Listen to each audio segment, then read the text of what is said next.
வெற்றி வாழ்வு திருச்சபையினுடைய புதன் மாலை ஆராதனைக்கு வந்திருக்கிற உங்கள் யாவரையும் நம்முடைய ஆண்டவரும் இரட்சகருமாகிய இயேசு கிறிஸ்துவின் நாமத்தினாலே வாழ்த்தி வரவேற்கிறேன். இந்த ஆராதனைக்கு ஆரம்பமாக நம் கண்களை மூடி ஜெபிப்போம்.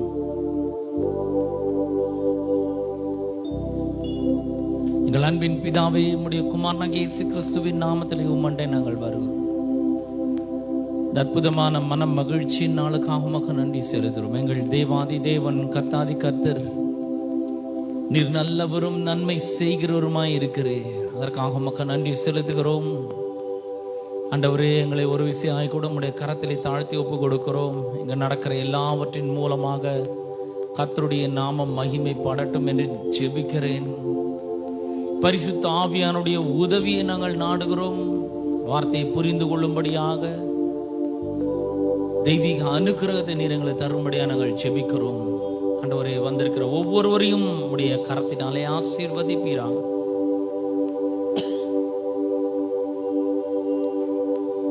துதிகன மகிமை எல்லாவற்றும் ஒருவருக்கே நாங்கள் செலுத்துகிறோம்.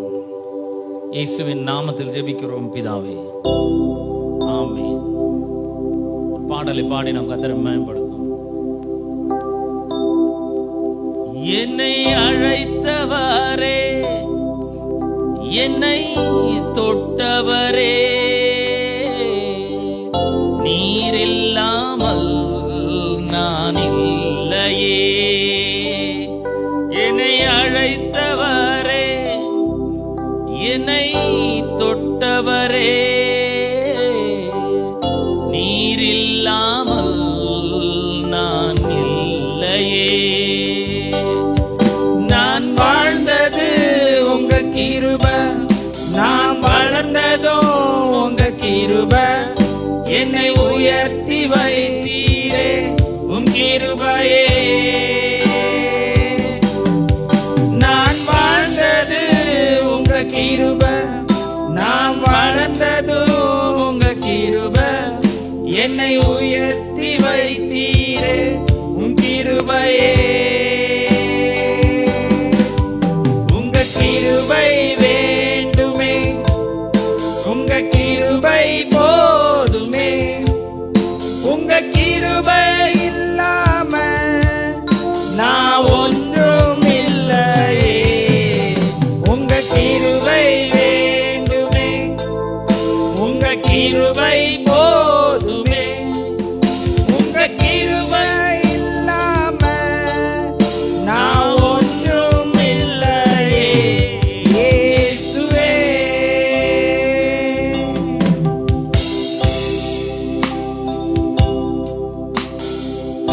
தனிமையில் அழுத போது தேற்றிட யாரும் இல்ல. தள்ளாடி நடந்த போது தாங்கிட யாரும் இல்ல. தனிமையில் அழுத போது தேற்றிட யாரும் இல்ல. தள்ளாடி நடந்த போது தாங்கிட யாரும் இல்ல. காதலி அழுத நேரத்தில் என் கண்ணீர் துடைத்தது உங்க கிருபை. உங்க கிருபை இல்லைனா நானும் இல்ல.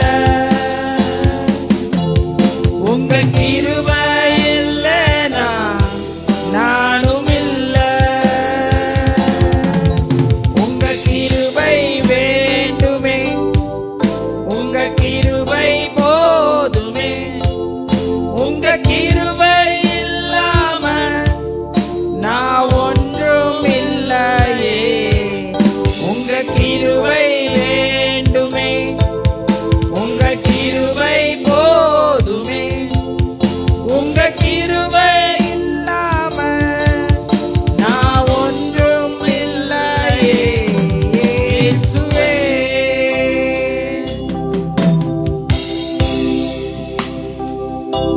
நான் என்று சொல்ல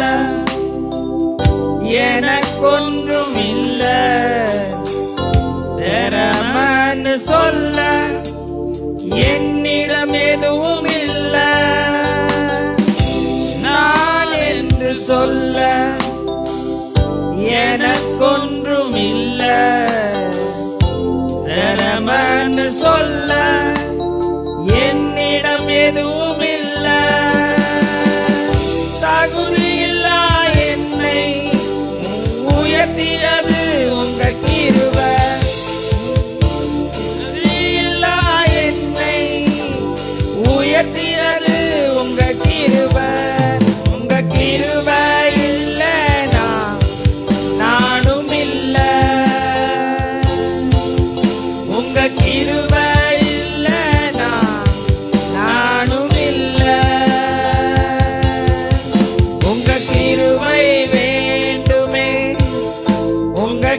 கிருபை போதுமே, உங்க கிருபை இல்லாம நான் ஒன்றும் இல்லையே. உங்க கிருபை வேண்டுமே, உங்க கிருபை போதுமே, உங்க கிருபை இல்லாம நான் ஒன்றும் இல்லையே. இயேசுவே,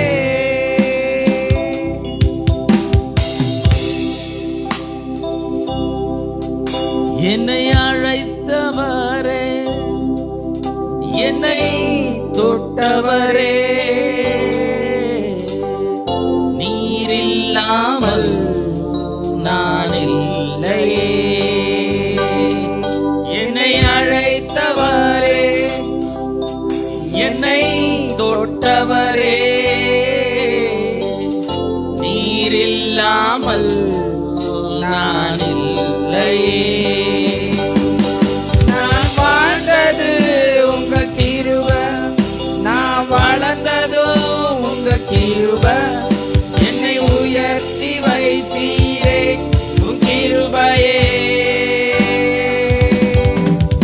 நான் வாழ்ந்தது உங்க கிருபை, நான் வளர்ந்ததும் உங்க கிருபை, என்னை உயர்த்தி வைத்தீரே உன் கிருபையே.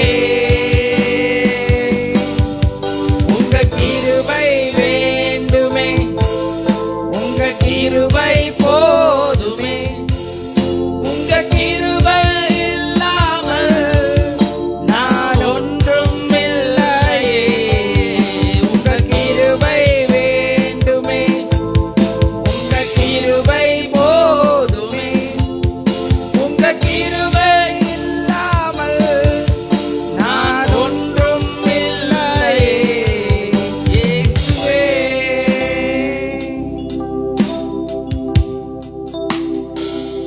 ஆமாண்டவரே, நீர் எங்களை அழைத்திருக்கிறீர் ஒரு உன்னதமான நோக்கத்திற்காக. எங்களுடைய வாழ்க்கையின் மூலமாக அநேகரை ஆசீர்வதிக்கும்படியாக நீர் எங்களை அழைத்திருக்கிறீர். நீர் எங்களை தொட்டிருக்கிறீர். நீர் இல்லாமல் நாங்கள் இல்லை ஆண்டவரே. நீர் உங்களுடைய வார்த்தையிலே சொல்லியிருக்கிறீர், என்னை அல்லாமல் உங்களால் ஒன்றும் செய்யக்கூடாது என்று நீர் சொல்லியிருக்கிறீர். ஆனால் என்னை பலப்படுத்துகிற கிறிஸ்துவினால எல்லாவற்றையும் செய்ய எனக்கு பலன் உண்டு என்று உடைய வார்த்தை சொல்லுகிறதற்காக உங்களுக்கு ஸ்தோத்திரம்.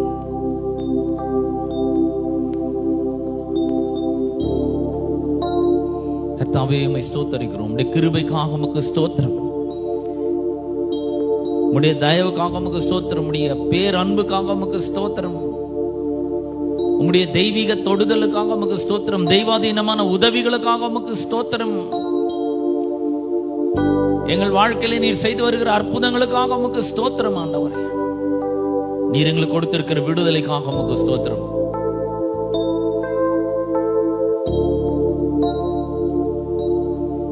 இந்த மாலை வேளையில் நாங்கள் உம்மை நோக்கி பார்க்கிறோம். நீர் எங்களுக்கு உதவி செய்வீராக.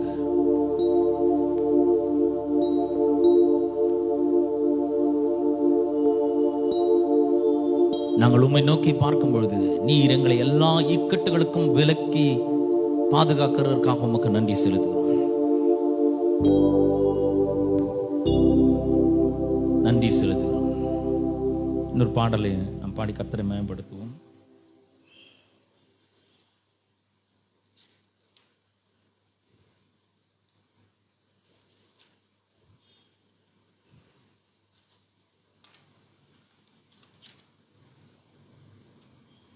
உம்மை போல யார் உண்டு? இந்த பாடலில் நம்ம யாரும் சேர்ந்து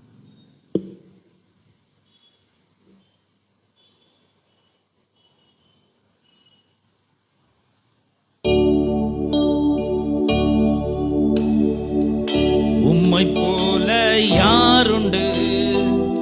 நன்மை செய்ய நீருண்டு. உம்மைத்தானே நம்புவேன் தேவா. உம்மை போல யாருண்டு? நன்மை செய்ய நீருண்டு. உம்மைத்தானே நம்புவேன் என் தேவா. உம்மைத்தான் எந்தன் வாழ்வில் ஆதாரமாய் நினைத்து உள்ளேன். நீரில்லா எந்தன் வாழ்க்கை வீணாய்த்தானே போகுதையா. உம்மைத்தான் எந்தன் வாழ்வில் ஆதாரமாய் நினைத்து உள்ளேன். நீரில்லா எந்தன் வாழ்க்கை வீணாய்த்தானே போகுதையா.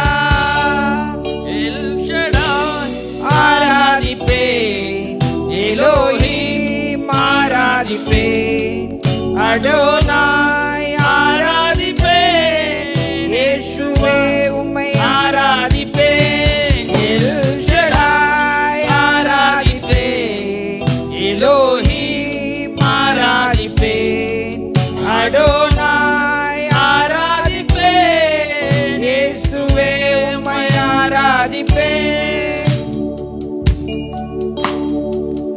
கலங்கி நின்ற என்னை கண்டு கண்ணீரை துடைத்தவரே, காலமெல்லாம் கண்மணி போல கரம் பிடித்து காத்தவரே. கலங்கி நின்ற என்னை கண்டு கண்ணீரை துடைத்தவரே, காலமெல்லாம் கண்மணி போல கரம் பிடித்து காத்தவரே. எல் ஷடாய் ஆராதிப்பேன், எலோஹிம் ஆராதிப்பேன், அடோனாய் ஆராதிப்பேன், இயேசுவே உம்மை ஆராதிப்பேன். எல் ஷடாய் ஆராதிப்பேன், எலோஹிம் ஆராதிப்பேன், அடோனாய் ஆராதிப்பேன், இயேசுவே உம்மை ஆராதிப்பேன். மரணத்தின் பாதைதனில் மனம் கலந்து நின்ற என்னை மருத்துவராய் நீரே வந்து மறுவாழ்வு தந்தீரையா. மரணத்தின் பாதைதனில் மனம் கலந்து நின்ற என்னை மருத்துவராய் நீரே வந்து மறுவாழ்வு தந்தீரையா. எல் ஷடாய் ஆராதிப்பேன், எலோஹிம் ஆராதிப்பேன், அடோனாய் ஆராதிப்பேன், இயேசுவே உம்மை ஆராதிப்பேன். எல் ஷடாய்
உள்ளமாய் நினைத்து உள்ளே நீரில்லா எந்தன் வாழ்க்கை வீணாய்த்தானே போகுதையா.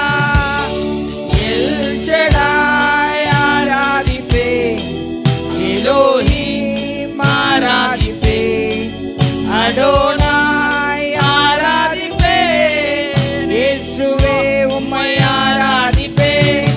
எல் ஷடாய் ஆராதிப்பேன், எலோஹிம் ஆராதிப்பேன், அடோனாய் ஆராதிப்பேன், இயேசுவே உம்மை ஆராதிப்பேன். ஹalleluya.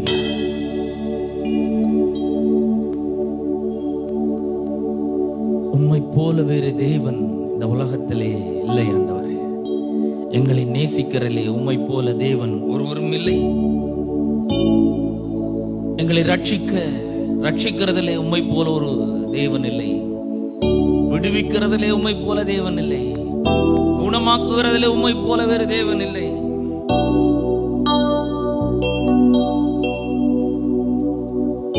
நீ சர்வ வல்லமுள்ள தேவன், எல் ஷடாய் தேவன். உம்மால் முடியாத அதிசயமான காரியம் எதுவும் இல்லை ஆண்டவரே.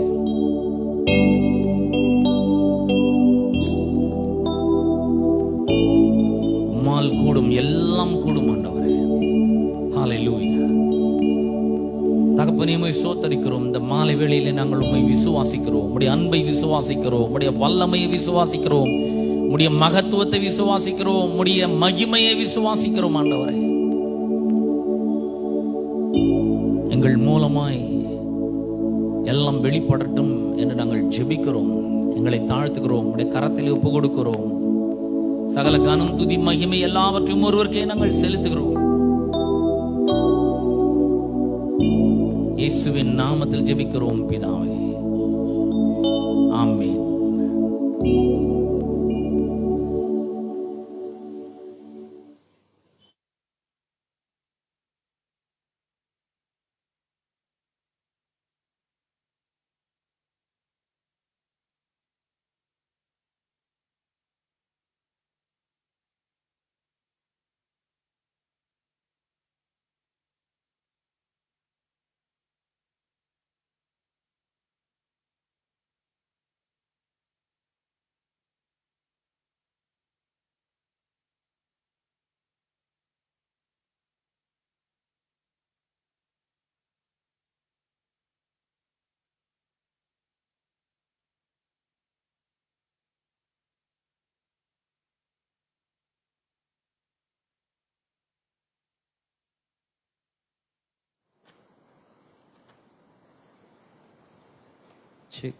பிரியமானவர்களே, வெற்றி வாழ்வு திருச்சபையினுடைய புதன் மாலை ஆராதனைக்கு வந்திருக்கிற உங்கள் யாவரையும் நம்முடைய ஆண்டவரும் இரட்சகருமாகிய இயேசு கிறிஸ்துவின் நாமத்தினாலே வாழ்த்தி வரவேற்கிறேன்.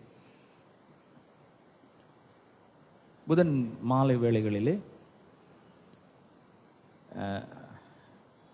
ஆசீர்வாதத்தின் வல்லமை என்கிற தலைப்பிலே நாம் போதனைகளை பார்த்து வருகிறோம். 115ஆம் சங்கீதம் 12ஆம் வசனத்திலிருந்து உங்களுக்காக நான் வாசிக்கிறேன். கர்த்தர் நம்மை நினைத்திருக்கிறார், அவர் ஆசீர்வதிப்பார். இஸ்ரவேல் குடும்பத்தாரை ஆசீர்வதிப்பார். ஆரோன் குடும்பத்தாரை அவர் ஆசீர்வதிப்பார். கர்த்தருக்கு பயப்படுகிற சிறியோரையும் பெரியோரையும் அவர் ஆசீர்வதிப்பார். கர்த்தர் உங்களையும் உங்கள் பிள்ளைகளையும் வர்த்திக்க பண்ணுவார். வானத்தையும் பூமியும்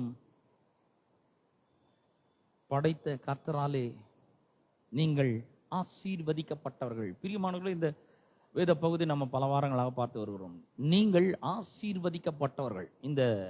இந்த சத்தியம் நம்முடைய இருதயத்தினுடைய ஆழத்திற்குள்ளே செல்ல வேண்டும். நம்ம ஆசீர்வதிக்கப்பட்டவர்கள், நம்ம சபிக்கப்பட்டவர்கள் கிடையாது, நம்ம ஒன்றும் இல்லாதவர்கள் கிடையாது, நம்ம ஆசீர்வதிக்கப்பட்டவர்கள். நம்ம தேவனுடைய பிள்ளைகள். கர்த்தர் நம்மளை நினைத்திருக்கிறார். இந்த வசனம் அப்படிதான் ஆரம்பிக்குது. 115ஆம் சங்கீதம் 12ஆம் வசனம் எப்படி ஆரம்பிக்குது பாருங்க. கர்த்தர் நம்மை நினைத்திருக்கிறார். பாருங்க, நாம நிறைய நேரங்கள்ல பல நெருக்கடிகள், பிரச்சனைகள், சவால்களை நம்முடைய வாழ்க்கையில சந்திக்கும் பொழுது எல்லாரும் என்ன மறந்துட்டாங்க, எங்க அப்பா அம்மா மறந்துட்டாங்க, என்னோட சொந்தக்காரர் மறந்துட்டாங்க, என்னோட கூட பிறந்தவங்க கூட மறந்துட்டாங்க அப்படி சொல்லி மற்றவர்கள் மறந்ததை ரொம்ப பெருசா நம்ம நினைச்சு வருத்தப்படுகிறோம், துக்கப்படுகிறோம், அவங்ககிட்ட சண்டை போடுறோம் போய். ஆனா வானத்தையும் பூமியும் படைத்த கர்த்தர் நம்மள நினைச்சிருக்கிறாருன்றதை நினைச்சு நம்ம சந்தோஷப்படுறதே கிடையாது. நான் சொல்றேன், என் வாழ்க்கையில யார் என்ன மறந்தாலும் சரி, அதை பத்தி எனக்கு கவலையே கிடையாது. கர்த்தர் என்னை நினைத்திருக்கிறார். ஆமென். எந்த விதத்துல அவர் நினைச்சிருக்கிறார்னா, அவர் நம்மை ஆசீர்வதிக்கிறார்.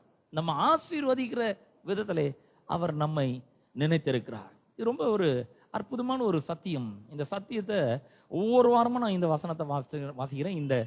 இப்ப நான் சொல்ற அந்த வார்த்தைகளை, வாக்கியங்களை எல்லாம் நான் திரும்ப திரும்ப சொல்றேன். ஒருவேளை நீங்க யோசிக்கலாம், ஏங்க வாரம் வாரம் இதையே சொல்றீங்களே அப்படின்னு. இது உங்களுடைய உள்ளத்தின் ஆழத்துல அது இறங்க வேண்டும். தூக்கத்திலிருந்து எழுப்பி கேட்டா கூட, நான் வானத்தையும் பூமியும் படைத்த கர்த்தராலே ஆசீர்வதிக்கப்பட்டவன் அப்படின்றது நமக்கு நல்லா தெரியணும் பாருங்க. இந்த சத்தியம் நம்முடைய இருதயத்துல ஒரு அங்கமாக மாறிடணும். நான் ஆசீர்வதிக்கப்பட்டவன். நான் உங்களுக்கு 2-3 வாரத்துக்கு முன்னாடி சொன்னேன் இல்லையா, ஒரு நாளைக்கு 100 முறை சொல்லுங்க இதை, நான் ஆசீர்வதிக்கப்பட்டவன் சொல்லுங்க. எவ்வளவு பெரிய ஒரு வித்தியாசம் நம்முடைய வாழ்க்கையில ஏற்படுகிறது என்பதை கொஞ்சம் கவனித்து பாருங்க. ஆகவே நம்ம ஆசீர்வதிக்கப்பட்டவர்கள் என்ற எண்ணம் ரொம்ப ஆழமாக நம்முடைய உள்ளத்திலே பதிய வேண்டும். மனது அதனாலே புதுப்பிக்கிறவர்களாக நாம் இருக்க வேண்டும். பல மனதுல பலவிதமான சந்தேகங்கள் எழும்போம். பிசாசு சில கேள்விகள் எல்லாம் போடுவான் உள்ள. நீ ஆசீர்வதிக்கப்பட்டவனா, உன் பாக்கிட்ட பாரு, ஏன் உன்கிட்ட பணம் இல்லை? நீ ஆசீர்வதிக்கப்பட்டவனா இருக்கலாம், ஆனா உனக்கு ஏன் இவ்வளவு பிரச்சனை வாழ்க்கையில? நீ ஆசீர்வதிக்கப்பட்டவன் சொல்றிய, இத்தனை முறை சொல்றிய, எங்கேயாவது கொஞ்சமாவது ஆசீர்வாதத்தினுடைய கொஞ்சம் ட்ரேஸாவது உன்னோட வாழ்க்கையில இருக்கா பாரு. நீ எங்கேயாவது கொஞ்சம் முன்னேற்றம் அடைஞ்சிருக்கிறியா? நீ நினைச்சது ஏதாவது நடக்குதா பாரு. கொஞ்சம் நீ எதுலையாவது வெற்றி பெற்று இருக்கிறியா அப்படின்னு பிசாசு பல விதங்களில அவன் முயற்சி செய்கிறான். ஒருவேளை இதெல்லாம் நம்ம ஜெயிக்கும் போது மற்றவர்கள் மூலமா நம்முடைய மனதோடு கூட பேசுகிறான். அவன்கிட்ட இருதயத்துல அவன் நுழைய முடியாது.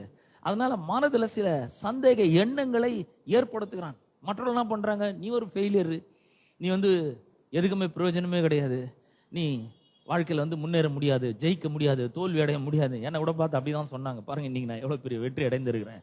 என் வாழ்க்கையில் நான் ரொம்ப நல்லா இருக்கிறேன் பாருங்க. கர்த்தர் என்னோட கூட இருக்கிறாரு. அவர் என்னை விட்டு விலகுறதும் கிடையாது, என்னை கைவிடுறதும் கிடையாது. நான் நல்லா இருக்கிறேன், வாழ்க்கையில ரொம்ப அருமையா இருக்கிறேன். கர்த்தர் என்னோட கூட இருக்கிறாரு, என் நினைவா இருக்கிறாரு, அவர் என்ன ஆசீர்வதிக்கிறாரு. இதெல்லாம் நான் சும்மா வெறும் படிச்சுட்டு மட்டும் சொல்ல, இதை அனுபவிச்சே சொல்றேன். நான் கர்த்தர் என்னோட கூட இருக்கிறாருன்னு உறுதியா என்னால சொல்ல முடியும். அப்ப இந்த ஆசீர்வாதம் நம்ம மேல இருக்கிறது. ஆசீர்வாதங்கள் கிடையாது, இது ஆசீர்வாதம். அந்த ஆசீர்வாதம் நம்ம மேல இருக்கு. நம்ம நினைக்கிறோம் வீடு, காரு, பங்களா, நிறைய கோல்டு இதெல்லாம் இருந்தாதான் நமக்கு ஒரு பெரிய ஆசீர்வாதம் நினைக்கிறோம். நான் சொல்றேன், ஆசீர்வாதம் இதை எல்லாத்தையும் நமக்கு கொண்டு வருது. ஆனா இது எல்லாத்த விட ஆசீர்வாதம் ரொம்ப பெரிதாக இருக்கிறது.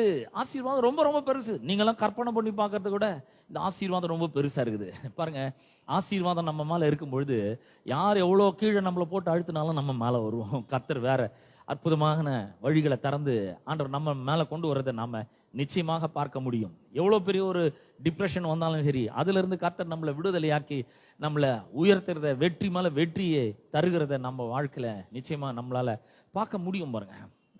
பாருங்க, தாவீதுனுடைய வாழ்க்கையில அவனுக்கு தயவு இருந்தது, கடவுளுடைய ஆசீர்வாதம் அவன் மேல இருந்தது. அவனுடைய வாழ்க்கையில ஆசீர்வாதம் இருந்ததுனால இவனோட பலசாலி கோலியாத்து, இவன் ஹைட்டோட டபுள் மடங்கு ஹைட் இருந்திருப்பான்னு நினைக்கிறேன். அவ்வளோ ஹைட்டு. இவன் ரொம்ப மெல்லிசா எலும்பந்தோல்மா இருந்திருப்பான்னு நினைக்கிறேன் நான். கோலியாத்து ரொம்ப யுத்த வீரன். அவன் சவுல் ராஜா சொல்றான், ஐயப்பா உன்னால போய் அவனை ஜெயிக்க முடியாதுப்பா, அவன் 20 வயது முதல் யுத்த வீரன் அப்படின்னு சொல்றான். அவனை உன்னால ஜெயிக்க முடியாது அப்படின்னு சொல்றான். ஆனா தாவீது பாருங்க, தாவீது தன் மேல இருந்த ஆசீர்வாதத்தை ரொம்ப பெருசா பார்த்தான். அவங்ககிட்ட ஒண்ணுமே இல்லை, ஆனா கோலியாத்துக்கிட்ட பாத்தீங்கன்னா பெரிய வாள் இருந்தது, பெரிய ஒரு ஹெல்மெட்டை போட்டிருந்தான், பெரிய ஷூ போட்டிருந்தான், அவன் பெரிய கவச உடைகள் எல்லாம் தரித்து கொண்டிருந்தான். ஆனா இது எல்லாத்த விட பார்க்கும்போது தாவீது கிட்ட இதெல்லாம் ஒண்ணுமே கிடையாது. அவன்கிட்ட சும்மா ஒரு கவனம், ஒரு 5 கூழாங்கல்லம் தான் இருந்தது. நான் சொல்றேன், இவ்வளவு கவசமும், இவ்வளவு பெரிய ஒரு வாளும், பெரிய பெரிய ஷூவும், இரும்புனால் செய்யப்பட்ட ஷூவும், அவனுடைய கட்டில், அதனுடைய படை தாங்கு, இதெல்லாத்த விட இதெல்லாம் கடவுளுடைய ஆசீர்வாதம் இல்லாம இதெல்லாம் இருக்கிறத விட ஆசீர்வாதத்தோட ஒரு கவனம், ஒரு 5 கூழாங்கல் இருந்தா அதுவே போதும். நம்ம நினைக்கிறோம் நம்ம நம்ம கிட்ட ஒண்ணும் இல்லைன்னு நினைக்கிறோம். ஆனா நான் உங்களுக்கு சொல்றேன், உங்களிடத்துல கர்த்தர் ஏதோ ஒன்றை அவர் வச்சிருக்கிறாரு, அது மேல அந்த ஆசீர்வாதத்தை வைக்கிறாரு, அது மேல அவருடைய தயவை வைக்கிறார். பாருங்க, அவன் அவ்வளவு பெரிய ராட்சதன். இவன் ஒரு சின்ன ஒரு சாதாரணமான ஒரு 17 வயசு இளைஞன் பாருங்க. இவன் போய் ரொம்ப சாதாரணமா அவனை ஜெயிக்கிறான். எது அவனை ஜெயிக்க வைக்குது? அவன் மேல இருக்கிற ஆசீர்வாதம் ரொம்ப பெருசா இருக்கிறது. நான் சொல்றேன், உங்க மேல அந்த ஆசீர்வாதம் இருக்கிறது. இந்த ஆசீர்வாதம் மனுஷன் மூலமா வர்றதில்ல. அதனால எந்த மனுஷனாலும் அந்த ஆசீர்வாதத்தை எடுக்கவே முடியாது. இது கடவுள்கிட்ட இருந்து வர ஆசீர்வாதம், கடவுள்கிட்ட இருந்து வருகிற ஒரு தெய்வீக சக்தி, கடவுள்கிட்ட இருந்து வருகிற ஒரு நல்ல வார்த்தை. அந்த வார்த்தை உங்க மேல அவர் வச்சிருக்கிறாரு. அந்த அபிஷேகத்தை அவர் உங்க மேல வச்சிருக்கிறாரு. நீங்கள் ஆசீர்வதிக்கப்பட்டவர்கள்னு இந்த வேத புஸ்தகம் சொல்லுகிறது. 115 சங்கீதத்துல நம்ம ஆஸ்திரேலியா, வானத்தையும் பூமியும் படைத்த கர்த்தராலே நீங்கள் ஆசீர்வதிக்கப்பட்டவர்கள். இது உள்ள ஆழமா இறங்கணும் பாருங்க. நம்ம என்ன நினைக்கிறோம்? என்கிட்ட ஒண்ணும் இல்லைங்க ஆசீர்வாதம் சொல்லிக்கிறதுக்கு, என்கிட்ட ஒண்ணுமே இல்லை அப்படின்னு நம்ம நினைக்கிறோம். இல்ல, நீங்கள் ஆசீர்வதிக்கப்பட்டிருக்கிறீர்கள். உங்களிடத்துல கர்த்தர் ஒரு சின்ன ஒரு பொருளா இருக்கலாம், அல்லது ஏதாவது ஒண்ணா இருக்கலாம், அதை உங்கள்கிட்ட கொடுத்து வச்சிருக்காரு. உங்களுக்குள்ள இருக்கிற திறமையா இருக்கலாம், ஒரு சின்ன தாளந்தா இருக்கலாம், அல்லது நீங்கள் வெற்றி பெறுவதற்கான ஏதாவது ஒண்ணு அது இருக்கலாம். கடவுள் உங்களுக்குள்ள அதை வச்சிருக்கிறாரு. எப்ப வச்சிருக்கிறாருன்னு உலக தோற்றத்துக்கு முன்னாடி வச்சிட்டாரு. அது உங்களுக்குள்ளதான் இருக்குது. இப்ப என்ன பண்ணும்? அது இருக்குதுன்ற ரியலைஸ் பண்ணும். அது இருக்குதுன்றதை நம்ம நம்பணும். அது என் மேல இருக்குதுங்க, அந்த ஆசீர்வாதம் என் மேல இருக்கு. நான் பாருங்க ரொம்ப நம்புவேன். இப்ப மட்டும் கிடையாது. என்கிட்ட பணம் இல்லாத போதே நான் ரொம்ப அதிகமா நம்புவேன். நான் ஆசீர்வதிக்கப்பட்டவன். நான் ஒரு நாளும் குறைஞ்சு போறது கிடையாது. நான் ஒரு நாளும் ஏழையா போறது கிடையாது. நான் ஒரு நாளும் உடஞ்சு போறது கிடையாது. நான் ஒரு நாளும் ஓட்டாண்டியா போக மாட்டேன். ஏன்னா கர்த்தருடைய ஆசீர்வாதம் என் மேல இருக்குது. அவர் என்ன ஆசீர்வதிச்சிருக்கிறாரு. இந்த ஆசீர்வாதம் என்னுடையது. இந்த இயற்கைக்கு அப்பாற்பட்ட தெய்வீக சக்தி எம்மல இருக்கு. நான் மேலும் மேலும் பெருகி கொண்டே இருக்கிறேன், வளர்ச்சி அடைந்து கொண்டே இருக்கிறேன், நான் முன்னேறி கொண்டே இருக்கிறேன், வெற்றி மேல வெற்றி பெற்று கொண்டே இருக்கிறேன். ஏனென்றால் நான் தேவனுடைய பிள்ளையா இருக்கிறேன். தேவன் என்னை விட்டு விலகுவதும் இல்லை, என்னை கைவிடுவதும் இல்லை. அவர் என்னை பாதுகாக்கிறவராக இருக்கிறார். நான் வெற்றி பெறதை அவர் பார்த்துக் கொள்கிறார். நான் ஆசீர்வதிக்கப்படுவதை அவர் பார்த்துக் கொள்றார் அப்படின்னு சொல்லி தினந்தோறும் சொல்லுவோம் பாருங்க. டெய்லி இதை வாசிக்கிறது தான். டெய்லி இதை வாசிச்சு அதை அப்படியே சொல்றது. கர்த்தர் என்னோடு கூட இருக்கிறார். அவர் என்னை விட்டு விலகிறது கிடையாது, என்னை கைவிடுறது கிடையாது. அந்த ஆசீர்வாதம் என்ற இயற்கைக்கு அப்பாற்பட்ட தெய்வீக சக்தி எம்மால இருக்கு. ஆகவே நான் மேல வந்து கொண்டு இருக்கிறேன்னு சொல்லுவேன். உண்மையாவும் பாருங்க, ஓரளவுக்கு நான் மேல வந்திருக்கிறேன். ஆனா இதோட நிக்க மாட்டேன். அவர் சொல்லிட்டாரு, தம்பி இது போதாதுப்பா, நீ இப்ப இருக்கிறதோட 1000 மடங்கு நல்லா வரணும். அதான் உன்னை பத்தி என்னுடைய திட்டம் நோக்கம் அப்படின்றாரு. அப்ப நம்ம நினைக்கிறோம் இதெல்லாம் உண்மையாவே இருக்கா?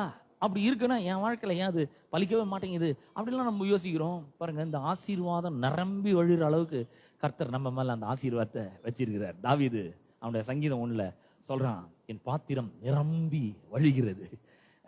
நிரம்பி வழியுது. அந்த அளவுக்கு ஆசீர்வாதத்தை அவன் மேல அவர் வச்சதுனால அவ்வளோ பெரிய கோலியாத்தை சும்மா சர்வ சாதாரணமா போய் ஜெயிக்கிறாங்க. அவன்கிட்ட வேற ஒண்ணுமே கிடையாது. அவனை ஜெயிக்கிற அளவுக்கு பெரிய ஒரு போர் வலிமையோ அல்லது உடல் வலிமையோ அல்லது யுத்த தந்திரங்களோ ஒண்ணுமே கிடையாது. கூட சப்போர்ட் கூட யாருமே கிடையாது. அவன்கிட்ட இருந்தது வெறும் கவனம், வெறும் 5 கூழாங்கல் தான். ஆனா அதை வச்சு என்ன பண்றான்? அவன் அந்த கோலியாத்தை ஜெயிக்கிறான். எவ்வளவு பெரிய ஒரு ஆள் பாருங்க கோலியாத்து. அவ்வளவு பெரிய ஆளு சும்மா சாதாரண இருக்கிற ஒரு ஆசீர்வாதத்தோட கூட இருக்கிற அந்த தாவீது அவன் வெற்றி பெறுகிறான். நான் சொல்றேன், உங்க வாழ்க்கையில எவ்வளவு பெரிய பிரச்சனைகள் வந்தாலும் சரி, எவ்வளவு பெரிய தடைகள் வந்தாலும் சரி, எவ்வளவு பெரிய ஆபத்துகள் வந்தாலும் சரி, அதையெல்லாம் சும்மா சர்வசாதாரணமா நீங்க ஜெயிக்க முடியும். ஏன்னா அந்த ஆசீர்வாதம் என்கிற இயற்கைக்கு அப்பாற்பட்ட தெய்வீக சக்தி உங்க மேல இருக்குது. கடவுள் அதை உங்களுக்கு மேல அவர் வச்சிருக்கிறாரு. நான் சொல்றேன், நீங்க தோல்வி அடைகிற மாதிரி இருக்கலாம். ஆனா உங்களுக்கு விரோதமா பலர் பல காரியங்களை செய்யலாம். ஆனா அதெல்லாம் ஒண்ணுமே அது வாய்க்காது பாருங்க. மறுபடியும் கர்த்தர் பல வழிகளில் உங்களை மேல கொண்டு வருகிறத நீங்க பார்க்க முடியும். அப்ப இந்த ஆசீர்வாதம் இருந்தா மட்டும் போதும் பாருங்க. யோசேப்பு எடுத்துக்கோங்க. யோசேப்பு அவனுடைய வாழ்க்கையில பாத்தீங்கன்னா அவன் மேல கடவுளுடைய ஆசீர்வாதம் இருக்கு, கடவுளுடைய தயவு அவன் மேல இருக்கு. கடவுள் அவனுக்கு ஒரு பெரிய தரிசனத்தை கொடுக்குறாரு.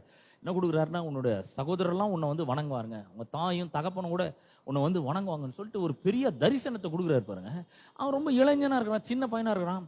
அவனுக்கு தெரியல பொறாம இருக்கு, இந்த உலகத்துல வஞ்சகம் இருக்கு, துரோகம் இருக்கு, இதெல்லாம் அவனுக்கு தெரியவே இல்லை. அவன் உன்னுடைய சகோதரர்கள் எல்லாம் ரொம்ப நேசிக்கிறான். அதனால அவங்க சகோதரர்கள்ட்ட எல்லாம் போய் சொல்றான், அண்ணா இந்த மாதிரி ஒரு கனவு ஒண்ணு கண்டேன். என்னடா கனவு கண்டேன்? நான் இங்க ஒரு வயல்ல நின்றுட்டு இருக்கேன், 11 அரிக்கட்டு என்ன வணங்குது. ஒரு அரிக்கட்டு என்னுடைய அரிக்கட்டு நேரம் நிமிந்து நிக்குது, மீதி 11 அரிக்கட்டு என்ன வணங்குது அப்படின்னு சொன்னோன்னா அவங்க அண்ணனுக்குலாம் ரொம்ப கோவம் வந்துச்சு. எங்களை உனக்கு அடிமையாக்க பாக்குறியா அப்படின்னு சொல்லி அவங்க மேல பொறாமை கொள்ளுகிறார்கள். நம்மளோட வாழ்க்கையில கூட பாத்தீங்கன்னா நம்ம கொஞ்சம் லேசா ஆசீர்வதிக்கப்படும் பொழுது நிறைய பேருக்கு நம்ம மேல பொறாமை வருது. ஆனா கர்த்தர் அதெல்லாம் தாண்டி ஒரு பெரிய அற்புதத்தை செய்யறாரு. நம்முடைய வாழ்க்கையில ஒரு பெரிய அதிசயத்தை செய்யறாரு. அவருடைய தயவை இன்னும் பெருக பண்றாரு. திடீர்னு பாத்தீங்கன்னா அவங்க சகோதரர்லாம் அவனுக்கு மிகப்பெரிய ஒரு துரோகத்தை செய்கிறார்கள், மிகப்பெரிய ஒரு வஞ்சனையை செய்கிறார்கள், அவன் மேல கசப்பு வைக்கிறாங்க, காரணமே இல்லாம அவனை பகைக்கிறாங்க.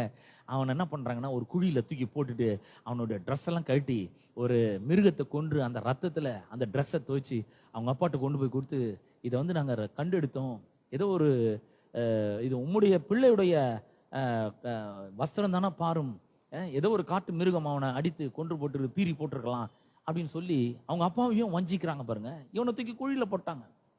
தண்ணீர் இல்லாம வெறும் குழியா இருக்குது, அந்த குழியில போட்டாங்க. நான் சொல்றேன், அவனை மட்டும்தான் போட்டாங்க, அவனுடைய உடைமைகளை எடுத்துக்கொண்டாங்க, அவனுடைய சுதந்திரத்தை எடுத்துக்கொண்டாங்க. ஆனா அவன் மேல இருந்த ஆசீர்வாதத்தை எடுக்கவே முடியல. நான் சொல்றேன், கர்த்தர் உங்க மேல வச்சிருக்கிற ஆசீர்வாதத்தை எந்த மனுஷனாலும் எடுக்கவே முடியாதுங்க. அது உங்க மேல தொடர்ந்து இருக்கும். எதை வேணா எடுக்கலாம், ஆனா அந்த ஆசீர்வாதத்தை எடுக்கவே முடியாது. இந்த ஆசீர்வாதம் என்ன பண்ணுது, நமக்கு முன்னாடி போய் வழிகள் எல்லாம் உண்டாக்குது பாருங்க. இந்த யோசேப்பு மேல இந்த ஆசீர்வாதம் இருக்கு. அதனால அவன் குழியில போட்டா கூட கடவுள் என்ன பண்றாருன்னா பல மனிதர்கள் மூலமா அவனுக்கு தயவு கிடைக்கும்படி பண்ணி அவனை அந்த குழியில இருந்து தூக்குறாங்க. தூக்கி இஸ்மவேலர்கிட்ட வித்து போடுறாங்க. வித்து போட்ட உடனே நேரா போத்திபார் வீட்டுக்கு வரான். போத்திபார் யாருன்னா பார்வோனுடைய அரண்மனையில ஒரு பெரிய ஒரு மூத்த அதிகாரி, ரொம்ப இன்ஃப்ளூயன்ஷியல் பர்சன், செல்வாக்கு மிகுந்த ஒரு மனிதன். இப்ப நான் உங்களை பார்த்து கேட்கிறேன், ஒரு செல்வாக்கு மிகுந்த மனிதன்ட்ட போய் நம்ம ஒரு அடிமையா போய் வேலைக்கு சேரணும்னு வச்சுங்க, நம்ம என்ன நினைப்போம், எனக்கு அவர்கிட்ட இருந்து ஏதாவது கிடைக்குமா, அவர் என்ன ஏதாவது ஆசீர்வதிப்பாரா, எனக்கு 4 காசு கொடுப்பாரா, ஏதாவது நாளுக்கு நமக்கு எதுக்காவது ஒரு வேலைக்கு நல்ல வேலைக்கு சப்போர்ட் பண்ணுவாரா, இல்ல நமக்கு ஒரு இன்கிரிமெண்ட் கொடுப்பாரா, அப்படிதான் நம்ம யோசிப்போம். இல்லங்க, இங்க வேத வசனத்தை இப்ப நான் வாசிக்க போறேன் பாருங்க.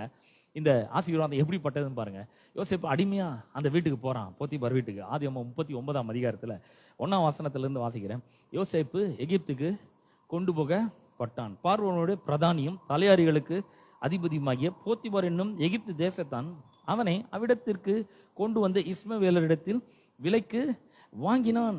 கர்த்தர் யோசேப்போட இருந்தார். பாருங்க, இது எவ்வளவு பெரிய ஆசீர்வாதம். கடவுள், அவருடைய பிரசன்னம், அவருடைய கிருபை, அவருடைய தயவு, அவருடைய ஆசீர்வாதம் நம்ம கூடவே இருக்கிறது எவ்வளவு பெரிய ஒரு உன்னதமான ஒரு காரியம் இல்லையா? அவருடைய மகிமை நம்ம கூடவே இருக்குது, அவருடைய தயவு நம்ம கூடவே இருக்குது, அவருடைய ஆசீர்வாதம். யோசேப்பு விட்டு விலகவே இல்லை. அவங்க வீட்டை விட்டு ரொம்ப தூரம் வந்துட்டான், அவங்க அப்பா விட்டு ரொம்ப தூரம் வந்துட்டான், அறிமுகமான இடத்த விட்டு ரொம்ப தூரம் வந்துட்டான். அவனுக்கு இங்க யாரையுமே தெரியாது, ரொம்ப தனிமையில இருக்கிறான். இங்க வந்து ஒரு அடிமையா விற்கப்பட்டான். இப்ப இவன் இஷ்டத்துக்கு எதுவுமே செய்ய முடியாது. ஆனா கர்த்தருடைய ஆசீர்வாதம் அவனோட கூட இருந்தது. கர்த்தர் யோசேப்போட இருந்தார். அவன் காரிய சித்தி உள்ளவனானான். காரிய சித்தி உள்ளவனானான்னா அப்போ இங்க ஆங்கில வேதம் சொல்லுது he prospered. அவன் எதை செஞ்சாலும் அதெல்லாம் நல்லா வருது. அவன் ஆட்டு மந்தைய மேய்ச்சான்னா குட்டிலாம் 3 குட்டி 4 குட்டி போடுது. ஒரு குட்டி போட்டு இந்த ஆடெல்லாம் 3-4 குட்டி போட ஆரம்பிக்குது. அவன் எதை செஞ்சாலும் அதெல்லாம் கர்த்தர் என்ன பண்றாரு, வாய்க்கை பண்றாரு. கர்த்தர் அவனோடு இருக்கிறார் என்றும், கர்த்தர் அவனோடு கூட இருக்கிறார் என்றும், அவன் செய்கிற யாவையும் கர்த்தர் வாய்க்க பண்ணுகிறார் என்றும் அவன் எஜமான் கண்டு. என்ன மாதிரி ஒரு ஆச்சரியம் பாருங்க. இன்னைக்கு ஒருவேளை நம்ம வந்து ரொம்ப இன்சிக்னிபிகண்டா இருக்கலாங்க, யாரும் நம்மள அடையாளம் கண்டுபிடிக்க முடியாத அளவுக்கு நம்ம ஒரு பெரிய ஒரு பிரபலம் ஆகாத ஒரு ஃபேமஸ் ஆகாத ஒரு ஆளை இருக்கலாம். ஆனா நான் சொல்றேன், ஒரு நாள் ஒன்று வரும், கர்த்தர் நிச்சயமா உங்களை பிரபலமாக்குவாரு, கண்டிப்பா உங்களை ஃபேமஸ் ஆக்குவாரு. அவர் சொல்றாரு, எப்படி ஆக்குறாருன்னா கடவுள் அவனோட கூட இருக்கிறாரு. கடவுள் அவனோட கூட வந்து அவனுக்கு எல்லாத்துலயும் ஒரு பெரிய வெற்றியை கொடுக்கிறாரு. அவன் செய்யறது எல்லாத்தையும் வாய்க்க பண்றாரு. அவன் செய்யற வேலையை ஆசீர்வதிக்கிறாரு. நான் சொல்றேன், நீங்க வந்து ஒருவேளை நீங்க உங்களை வந்து யாரும் கண்டுக்காம இருக்கலாம், நீங்க செய்யற வேலையை வந்து அங்கீகரிக்காம இருக்கலாம், உங்களை வந்து அவங்க அங்கீகரிக்காம இருக்கலாம், உங்களை வந்து ஒரு பொருட்டா மதிக்காம இருக்கலாம். யோசேப்பினுடைய சகோதரர் அவனை கொஞ்சம் கூட மதிக்கவே இல்லை, அவனுக்கு கனத்தை கொடுக்கல, அவனுக்கு மரியாதை கொடுக்கல. கடவுள் இவனுக்கு ஒரு பெரிய தரிசனத்தை கொடுத்துக்கிறாரு. நம்மலாம் சேர்ந்து இவனோட தரிசனம் நிறைவேறத்துக்கு இவனுக்கு ஒத்தாசை பண்ணுவோம், உதவி செய்வோம்ட்டு அவனோட சகோதரர்லாம் ஒன்றும் பண்ணல பாருங்க. அவனை காரணமே இல்லாம பகைச்சு அவனை குழியில தள்ளி அடிமையா விட்டு போட்டார்கள். ஆனா இங்க பாத்தீங்கன்னா கர்த்தர் யோசேப்போட வந்துட்டாரு. அங்க இருந்தாரு, அங்க இருந்து யோசேப்பு எங்க வரானோ அங்க வர்றாரு. இங்க போத்திபார் வீட்டுக்கு வந்துட்டாரு கர்த்தர். கர்த்தர் எங்க இருக்கிறாரு, யோசேப்பு எங்க இருந்தாரு, அங்க கர்த்தர் இருக்கிறார். நான் சொல்றேன், நீங்க உங்க வீட்டை விட்டு ரொம்ப தூரம் வந்திருக்கலாம், ஊரை விட்டு வந்திருக்கலாம், உங்களுக்கு அறிமுகமாகாதவர்கள் மத்தியில நீங்கள் இருக்கலாம். ஆனா கர்த்தர் உங்களோட கூட இருக்கிறாருங்க. உங்களை அழைச்ச தேவன் உண்மையுள்ளவர். நம்ம பாண்டோம் பாருங்க, என்னை அழைத்தவரே, என்னை தொட்டவரே, நீர் இல்லாமல் நான் இல்லை.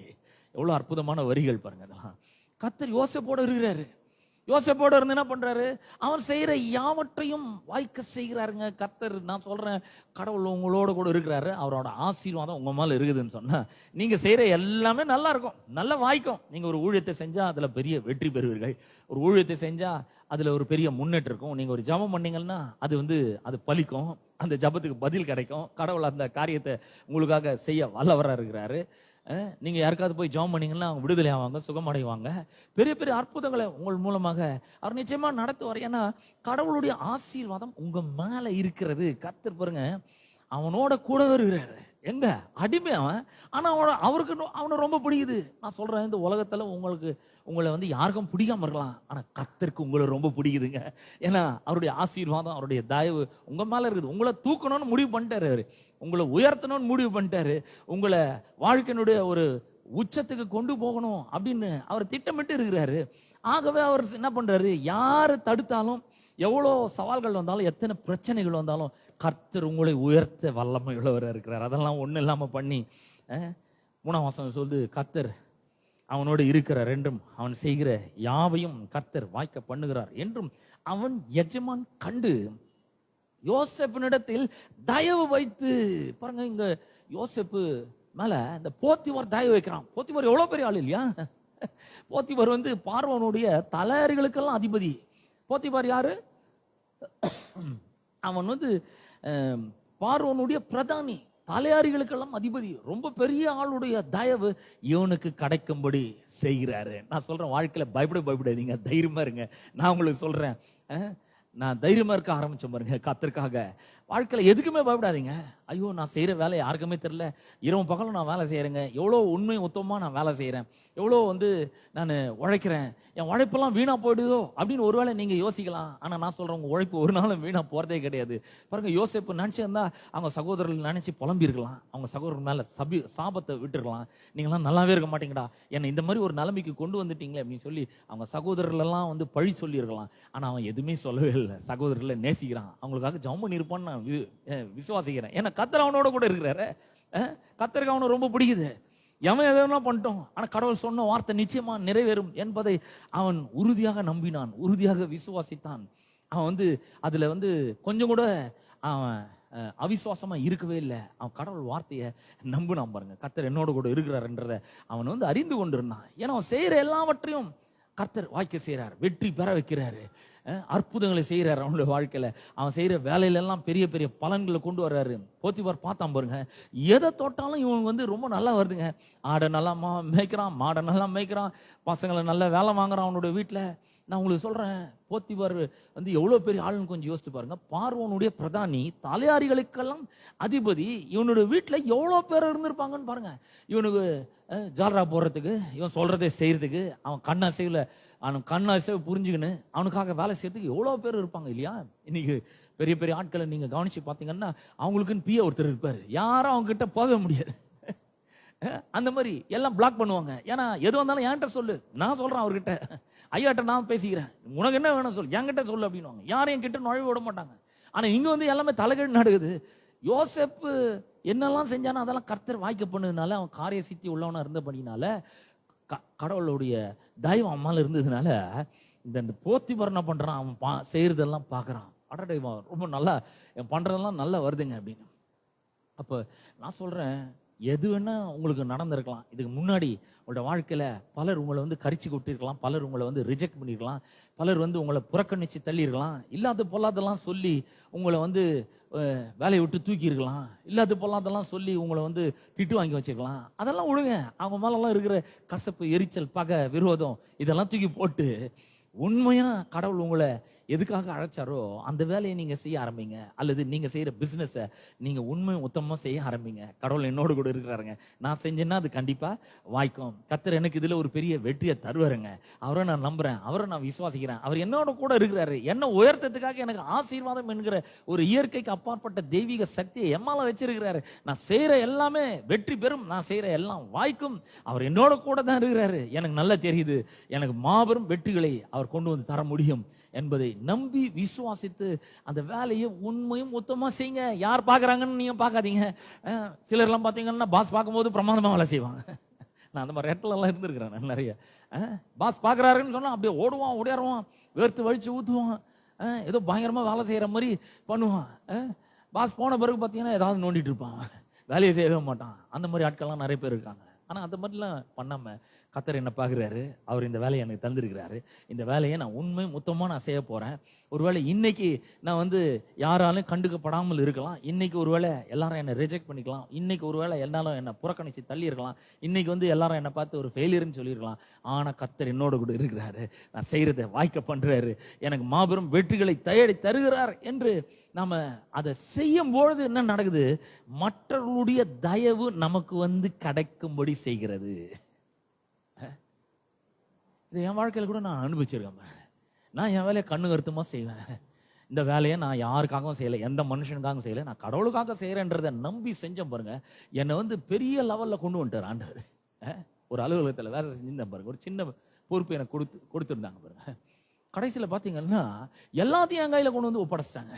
எல்லா வேலையும் நான் தான் செய்யணும், எல்லா மொத்த பொறுப்பும் என்கிட்ட வந்துடுச்சு. அங்கதான் இங்க அதே மாதிரி தான் நடக்குது.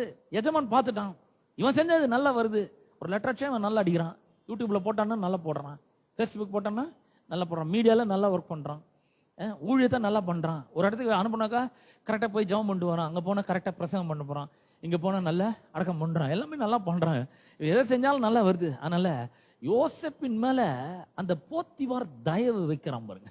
தயவு வச்சு அவனை தனக்கு ஊழியக்காரனும் தன்னுடைய வீட்டுக்கு விசாரணை காரணமாக்கி தனக்கு உண்டான யாவற்றையும் அவன் கையில் ஒப்புவித்தான். என்ன மாதிரி ஒரு போஸ்ட் பாருங்க. அடிமையா உள்ள நுழைஞ்சான், கடவுள் அவனோட கூட இருந்தாரு, சேர்த்து எல்லாத்தையும் வாய்க்க பண்ணாரு, எஜமானுடைய தயவு அவனுக்கு கிடைக்கும்படி செஞ்சாரு. இப்ப என்னாச்சு, மொத்த பொறுப்பு இவன் கையில வந்துடுச்சு. அப்படின்னா என்னன்னா, ஒரு கம்பெனியோட சிஇஓ, சீஃப் எக்ஸிக்யூட்டிவ் ஆபீசரா ஆயிட்டான். யாருக்கு? போத்திபாருக்கு. இவன் எந்த ரெக்கமெண்டேஷன்லயும் போல, இவன் அடிமையா போயிருக்கான். இவன் வந்து சிபாரிசு காரியத்தெல்லாம் எடுத்து போல, அந்த போத்திபாருக்கு ஜாலரா போடல, அந்த போத்திபாருக்கு வேற மாதிரி உதவிகள்லாம் எதுவும் செய்யல. அவன் கர்த்தரை நம்பி அவன் செஞ்ச வேலையை உண்மை உத்தமமா செஞ்சான் பாருங்க. அப்படி செஞ்ச பொழுது கடவுள் அவனை பாக்குறாரு, அவனுடைய இருதயத்தை பாக்குறாரு, அவனுடைய எஜமான் அவன் மேல தயவு வைக்கிறான், எல்லாத்தையும் ஒப்பு விடுகிறான். நான் கூட உங்களுக்கு சொல்றேன், எந்த பிரச்சனை இருந்தாலும் பரவாயில்ல, அதெல்லாம் விட்டு தள்ளுங்க. யார் மேல உங்களுக்கு கோவம் இருக்குதோ அவங்களெல்லாம் மன்னிச்சிடுங்க. யார் மேலாம் உங்களுக்கு விரோதமா கசப்பு இருக்குதோ அதெல்லாம் விட்டு தள்ளிடுங்க பேசாம.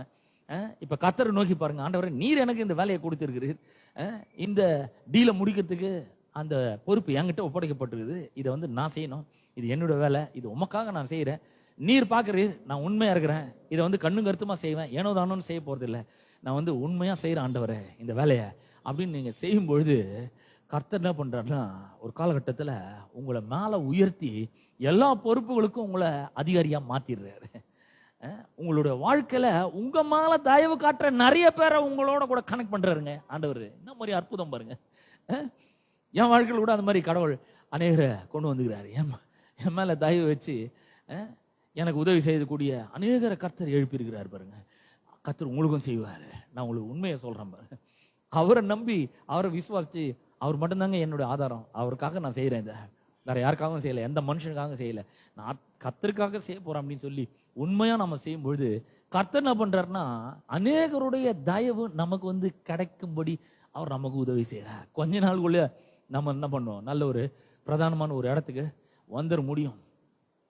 போட்டு கொடுக்கட்டும், நம்மளை பத்தி குறை சொல்றோம், குறை சொல்லிட்டோம், நீலாம் ஒன்னுத்தையுமே பிரயோஜனம் இல்லைன்னு சொல்றோம், சொல்லிட்டே இருக்கட்டும். ஆனா நம்ம வந்து கடவுளை நம்பி ஒரு வேலையை செய்யும் பொழுது கர்த்தர் பாக்குறாரு, அதை எஜமான் பாக்குறாரு இல்லையா, கர்த்தர் பாக்குறாரு. கர்த்தர் பார்த்து எஜமானுடைய தயவெல்லாம் வந்து கிடைக்கும்படி செய்யறாரு. அது மட்டும் இல்ல, எல்லா பொறுப்பும் நம்ம கிட்ட இருந்துன்னு கர்த்தர் கொடுக்குறாரு. அது மட்டும் கிடையாது, நம்முடைய வாழ்க்கையில நமக்கு உதவி செய்யும்படி நம்முடைய ஊழியத்தை ஒரு ப்ராஜெக்ட் மாதிரி எடுத்து செய்யறதுக்கு உரிய எல்லாவற்றையும் கர்த்தர் என்ன பண்றாருன்னா நம்ம கிட்ட தர்றாருங்க, நம்ம கையில கொண்டு வந்து கொடுக்கிறார். நல்ல ஆட்களை நம்மோடு கூட என்ன பண்றாரு, இணைக்கிறார். கோல்டன் கனெக்ஷன்ஸை கர்த்தர் உருவாக்குறார். அவருக்கு தெரியும் யாரெல்லாம் கர்த்தரை பற்றி உத்தம இருதயத்தோடு இருக்கிறாங்க. அவர் சொன்னாக்கா கொடுக்கக்கூடிய ஆட்கள் எத்தனை பேர் இருக்காங்க, தாங்கக்கூடிய ஆட்கள் எத்தனை பேர் இருக்காங்க, கர்த்தருக்கு தெரியும். அவர் செய்வாருங்க கண்டிப்பா. நான் சொல்றேன் உங்களுக்கு, 39 அதிகாரத்துல அடுத்த வசனம் சொல்லுகிறது, அவனை தன் வீட்டுக்கும் தனக்கு உண்டான எல்லாவற்றுக்கும் விசாரணைக்காரனாக்கினது முதற்கொண்டு கர்த்தர் யோசேப்பின் நிமித்தம் அந்த எகிப்தியன் வீட்டை ஆசீர்வதித்தார். நான் உங்களுக்கு சொல்றேன், நீங்க ஒரு இடத்துல போய் வேலை செய்றீங்கன்னா உங்க நிமித்தமாக அந்த இடம் ஆசீர்வதிக்கப்படும். ஆமென். உங்கள் நிமித்தமாக கடவுள் அவங்கள ஆசீர்வதிக்கிறார். ஆசீர்வாதம்ன்ற ஒரு இயற்கைக்கு அப்பாற்பட்ட தெய்வீக சக்தி என்ன பண்ணுதுன்னா, நம்மளை மட்டும் ஆசீர்வதிக்கிறது இல்ல, நம்மளோட யாரெல்லாம் கை கோக்குறாங்களோ அவங்களும் என்ன பண்ணுது, அந்த ஆசீர்வாதம் பிடிச்சிக்குது. அந்த ஆசீர்வாதம் போய் தொற்றிக் கொள்கிறது. அந்த ஆசீர்வாதம் போய் என்ன பண்ணுது, துரத்தி பிடிக்குது. நம்ம தேடி போக வேண்டிய அவசியம் கிடையாது. அந்த ஆசீர்வாதம் நம்ம பின்னாடி ஓடி வர ஆரம்பிக்கிறது. பாருங்க, எஜமான் பாக்குறான், ஏன்னா இவன் செய்யற எல்லாமே ரொம்ப பிரமாதமா வருது அப்படின்னு சொல்லிட்டு அவன் கொஞ்சம் கூர்ந்து கவனிக்கிறான். அந்த விசாரணைக்காரனாக்கினது முதல் கொண்டு கர்த்தர் யோசேப் நிமித்தம் அந்த எகிப்தின் வீட்டை ஆசீர்வதிக்கிறாரு. நிறைய வேலைக்காரர்கள், ப்ரொடக்ஷன் நிறைய ஆகுது, சேல்ஸ் நிறைய ஆகுது, உற்பத்தி நிறைய ஆகுது, அப்புறம் விற்பனை நிறைய ஆகுது, லாபம் நிறைய வர ஆரம்பிக்குது. இதுவரைக்கும் அவன் அப்படிப்பட்ட ஒரு லாபத்தை கண்டதே கிடையாது. நான் சொல்றேன், உங்களுக்காக தேவன் இயற்கைக்கு அப்பாற்பட்ட லாபங்களை வைத்திருக்கிறார். ப்ராஃபிட்டை கர்த்தர் வச்சிருக்கிறாருங்க. நீங்க இதுவரைக்கும் கற்பனை கூட பண்ணி பார்க்க முடியாத லாபங்களை அவர் வச்சிருக்கிறார். ப்ராஃபிட் வச்சிருக்கிறார் கர்த்தர். நீங்க சாதாரணமா நினைச்சுக்காதீங்க. யோசேப்பு நிமித்தம் அந்த வீட்டையே கடவுள் ஆசீர்வதிக்கிறார். அவன் ஒன்றும் கிறிஸ்தவன் கிடையாது, அவன் உடன்படிக்கை மனிதன் கிடையாது, அவன் ஒரு எகிப்தியன், பார்வோனுடைய பிரதானி, தலையாரிகளுக்கு அதிபதியா இருக்கிறான். ஆனா இந்த யோசேப்பு அங்க இருக்கிறதுனால, அவன் மேல ஆசீர்வாதம் இருக்கிறதுனால அந்த ஆசீர்வாதம் அந்த இடம் முழுவதும் நிரப்புது. அந்த ஆசீர்வாதம் அந்த வீட்டையே நிரப்புது. போத்திபர் பாக்குறான், எப்பா யோனா நம்ம விசாரணைக்காரன் ஆக்கினதுல நிமித்தம் எகிப்தின் வீடு ஆசீர்வதிக்கப்படுது.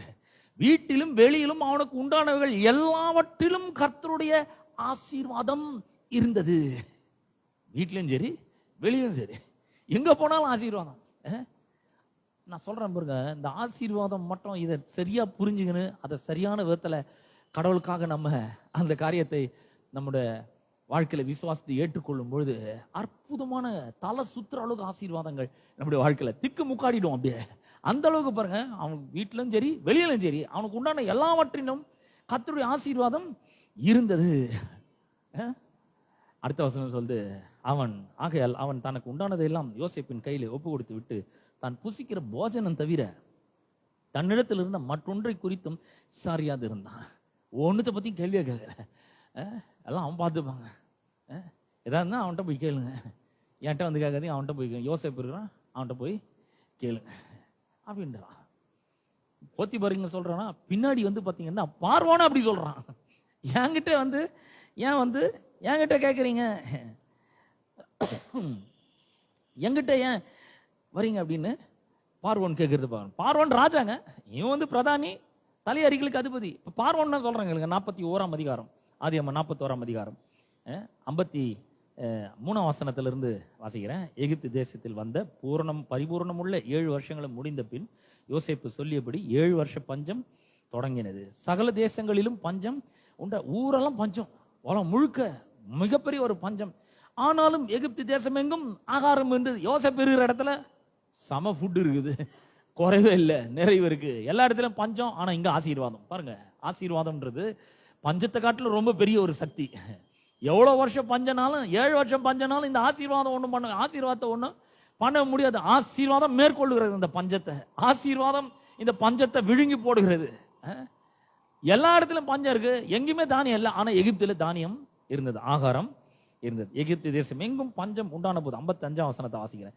எகிப்து தேசம் எங்கும் பஞ்சம் உண்டான போது ஜனங்கள் உணவுக்காக பார்வோனை நோக்கி ஓலமிட்டார்கள். ஏன் பார்வோனை நோக்கி போறாங்க? ஏன்னா அவன் தான் ராஜா, அவனுடைய பிரஜைகளுக்கு அவன் தான் படி அளக்கணும். ஊர்ல உலகத்துல இருந்த எல்லா தானியமும் காலி ஆகி போயிடுச்சு. அதனால நாங்க என்ன பண்றது, ராஜாவே நீங்க தான் எனக்கு எங்களுக்கு எல்லாம் சாப்பாடு கொடுக்கணும், நாங்க உங்களுடைய பிரஜைகளா இருக்கிறோம், எங்களுக்கு நீங்க தான் சாப்பாடு கொடுக்கணும், நாங்க எங்க போவோம், ஊரெல்லாம் பஞ்சம் இருக்குது, இங்க ஆகாரம் இருக்குது, எங்களுக்கு நீங்க தான் கொடுக்கணும் அப்படின்னு சொல்லி சொன்ன பொழுது அதற்கு பார்வோன், நீங்கள் யோசேப்பின் இடத்தில் போய் அவன் உங்களுக்கு சொல்லுகிறபடி செய்யுங்கள் என்று எகிப்தியர் எல்லாருக்கும் சொன்னான். எகிப்தியர் மொத்த பேருக்குமே சொல்றா, என்ன என்கிட்ட எங்க எனக்கு என்ன நடக்குதுன்னே ஒன்றும் தெரியாது. இன்னொருத்தன் இருக்கான், அவன்கிட்ட போய் கேளுங்க, அவன் ரொம்ப பிரமாதமான ஆள். அவன்கிட்ட போய் கேட்டீங்கன்னா அவன் உங்களுக்கு என்ன சொல்றான்னா அது மாதிரி நீங்க செய்யுங்க, உங்களுக்கு சாப்பாடு கிடைக்கும், எல்லாமே கிடைக்கும்ன்றான். என்ன பாருங்க, ஒரு சாதாரண அடிமையா போனவன் கடவுளை நம்பி கடவுளை விசுவாசிச்சு ஒரு தேசத்துல அடிமையா விற்கப்பட்டு இஸ்மவேலர் கொண்டு போய் போத்திபாரத்தில் விற்று அடிமையா நுழைஞ்சவன் இப்ப கடவுள் என்ன பண்ணிக்கிறாருன்னா ஒரு உன்னதமான ஸ்தானத்துல கொண்டு வந்து உட்கார வச்சிருக்கிறார். பார்வோனுக்கு அடுத்த ஸ்தானத்துல கொண்டு வந்து வைக்கிறார். இன்னும் பார்வோனுக்கு அடுத்த ஸ்தானம் கூட சொல்ல முடியாது, ஏன்னா பார்வோனுக்கு உன்னை தேவனாக்கினேன்னு சொல்றாரு கர்த்தர்.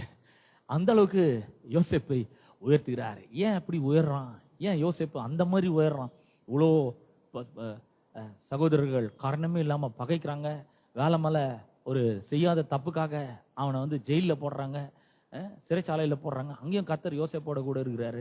இவ்வளவும் நடந்து அவனை வந்து கீழே வைக்கவே முடியல, அவனை வந்து அழுத்தி அந்த அடிமைன்ற ஸ்தானத்திலே வைக்க முடியல. ஏன் அப்படின்னு சொன்னா அவன் மேல இருந்த அந்த ஆசீர்வாதம் என்கிற ஒரு இயற்கைக்கு அப்பாற்பட்ட தெய்வீக சக்தி. This is the power of the blessing. இதுதாங்க ஆசீர்வாதத்தினோட வல்லமை. யார் என்ன பண்ணாலும் சரி நீங்க மேல வந்துட்டே இருப்பீங்க. யார் எவ்வளவு அழுத்தி வச்சாலும் சரி நீங்க மேல வந்துட்டே இருப்பீங்க. யார் என்ன போட்டு கொடுத்தாலும் சரி நீங்க மேல வந்துட்டே இருப்பீங்க. கடவுள் இயற்கைக்கு அப்பாற்பட்ட ஆட்களை, நல்ல நல்ல ஆட்களை, கோல்டன் கனெக்ஷனை உங்களை நோக்கி திருப்பாரு. நீங்க எங்க போக தேவையில்ல, அவங்க உங்களை தேடி வருவார்கள். உங்க மேல ஆசீர்வாதம் இருந்துச்சுன்னா இதெல்லாம் கண்டிப்பா நடக்கும். நீங்க எங்க போக தேவையில்ல, இந்த ஆசீர்வாதத்தை நாடி தேடி அது பின்னாடி ஓடி மூச்சரைக்க ஓடி அதை போய் எப்படி அதை கண்டுபிடிச்சி அதை அடைஞ்ச தீர்வுன்னு அப்படி ஓட வேண்டிய அவசியமே கிடையாது. நீங்க இருக்கிற இடத்துல அந்த ஆசீர்வாதம் தேடி வந்து உங்களை பிடிக்குது. யோசேப்பு இருந்த இடத்துல வந்து பாருங்க ஆசீர்வாதம். அவன் சிறைச்சாலையில் இருக்கிறான், பரவாயில்ல, ஆசீர்வாதம் அவனை வந்து பிடிக்குது. குழியில் இருக்கிறான், அங்கேயும் பிடிக்குது ஆசீர்வாதம். அங்கிருந்து இஸ்மவேல் இடத்துல விட்டு போடுறாங்க, அவங்க கூட அந்த ஆசீர்வாதம் போகுது. நான் சொல்றேன், இந்த ஆசீர்வாதம் என்கிற இந்த இயற்கைக்கு அப்பாற்பட்ட தெய்வீக சக்தின்றது வந்து இது மனுஷ சக்தியே கிடையாதுங்க. இது கடவுள் உங்களுக்கு கொடுத்திருக்கிற ஒரு இயற்கைக்கு அப்பாற்பட்ட தெய்வீக சக்தி. அதனால எந்த மனுஷனாலையும் இந்த ஆசீர்வாதத்தை உங்களை விட்டு என்ன பண்ணவே முடியாது, எடுக்கவே முடியாது. அப்படிப்பட்ட ஒரு மிகப்பெரிய ஒரு உன்னதமான நிலைமைக்கு இந்த ஆசீர்வாதம் உங்களை கொண்டு வந்து விடும், நிச்சயமாக கொண்டு வந்து விடும். ஏன்னா 22ஆம் அதிகாரத்திலேருந்து நீங்க வாசித்து பார்த்தீங்கன்னா இந்த இஸ்ரவேல் வம்சத்தார சபிக்கிறதுக்காக பாலாக்ன்ற ஒரு ராஜா வந்து ஒரு தீர்க்கதரிசியை வந்து பிலேயாம் என்கிற ஒரு தீர்க்கதரிசியை வந்து கூலி கொடுத்து அவனை வந்து இந்த ஜனங்கள் வந்து சபி மோசமான வார்த்தைகளால திட்டு இந்த ஜனங்களெல்லாம் வந்து என்ன பண்ணு, நீ ஏதாவது சொல்லு, இவங்க கெட்டு போயிடணும், நாசமா போகணும், இவங்க ஒன்றும் இல்லாமல் போயிடணும், அந்த மாதிரி ஏதாவது ஒரு கெட்ட வார்த்தைகள்லாம் என்ன பண்ணு, இந்த ஜனங்க மேலே சொல்லுப்பா அப்படின்னு சொல்லி அந்த ராஜா என்ன பண்றான், அந்த பிலேயாம் என்கிற ஒரு தீர்க்கதரிசிக்கு ஏதோ சில சன்மானங்கள்லாம் கொடுத்து எப்படியாவது இந்த ஜனங்களை வந்து ஒழிச்சு காட்டணும், ஏன்னா இவங்க ரொம்ப மிகவும் பழுகுறாங்க பெருகுறாங்க, இவங்களை வந்து விடக்கூடாது, இப்படியே விட்டாக்கா என்ன ஆகுது அப்படின்னு சொல்லிட்டு அவங்கள வந்து சபிக்கணும்னு முயற்சி செய்யறாங்க அந்த பாலாக்ன்ற ராஜா. ஏன் அப்படின்னு சொன்னா அந்த ஜனங்கள் ஏராளமா இருக்கிறாங்க. அதனால இந்த மோவாப் ராஜா வந்து பயப்படுறான், அவன் கலக்கம் அடைஞ்சு எப்படியாவது இந்த ஜனங்களை வந்து ஒழிச்சு கட்டணும், ஏன்னா மாடு வெளியின் புல்லை மேய்கிறது போல இப்பொழுது இந்த கூட்டம் நம்மை சுற்றி இருக்கிற யாவையும் மேய்ந்து போடும் அப்படின்றான். என்ன பயம் பாருங்க, எவ்வளவு ஒரு பெரிய கலக்கம். இவங்க ஒன்றும் பண்ணல, இவங்க ஒன்றும் சண்டைக்கு போல, இவங்க ஒரு யுத்தத்துக்கு போல, இந்த தேசத்தெல்லாம் எங்களுக்கு கொடுத்துருன்னு சொல்ல ஒண்ணுமே பண்ணல. ஆனா இவங்க மேல ஒரு பெரிய இனம் புரியாத ஒரு கோவம்.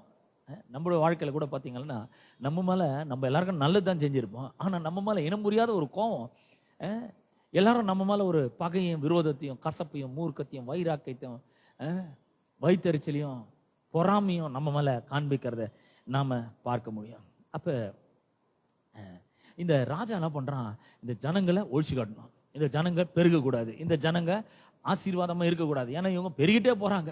அதனால எங்களுக்கு பயமா இருக்கு, ஒரு மாடு வெளியின் புல்ல மேய்கிறது போல எங்களெல்லாம் காலி பண்ணிட்டா நாங்க என்ன பண்றது அப்படின்னு சொல்லிட்டு ரொம்ப பயந்து போய் அவங்கள எப்படியாவது ஒழிச்சு கட்டணும் அப்படின்னு சொல்லி முயற்சி செய்யறான்.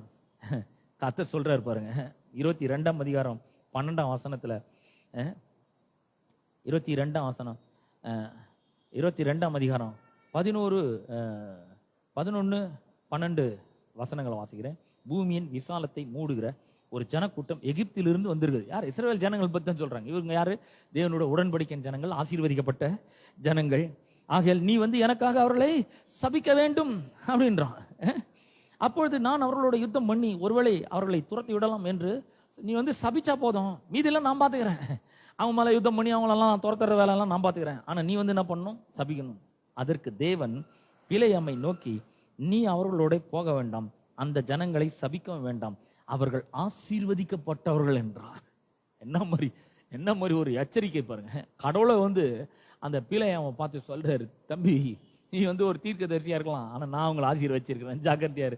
அந்த ராஜா கிட்ட நீ சேராத, அவங்க ஆளுங்களோட நீ போவாத, அந்த ஜனங்களை சபிக்கவும் வேண்டாம், ஏன்னா அவங்க யாரு? ஆசீர்வதிக்கப்பட்டவர்கள் அப்படின்னு கர்த்தரே சொல்றத பாக்குறோம் பாருங்க. பிள்ளை நமக்கு என்ன கூலி கொடுத்துருக்க போறான்னு நீங்க யோசிக்கலாம். இன்னும் ஒரு 1000 ரூபாய் கொடுத்துருப்பானா, இல்ல 10,000 ரூபாய் கொடுத்துருப்பானா, ₹1,00,000 கொடுத்துருப்பானா அப்படின்னு நீங்க யோசிக்கலாம். 18ஆம் வசனம் சொல்லுது, பிலேயம் பாலாக்கின் ஊழியக்காரருக்கு பிரதித்திரமாக, பாலாக் எனக்கு தன் வீடு நிறைய வெள்ளியும் பொன்னும் தந்தாலும். பாலாக் யார்? ஒரு பெரிய ராஜா. அவனுடைய வீடு வந்து ஒரு குடிசை கிடையாது, அவன் பெரிய அரண்மனைங்க.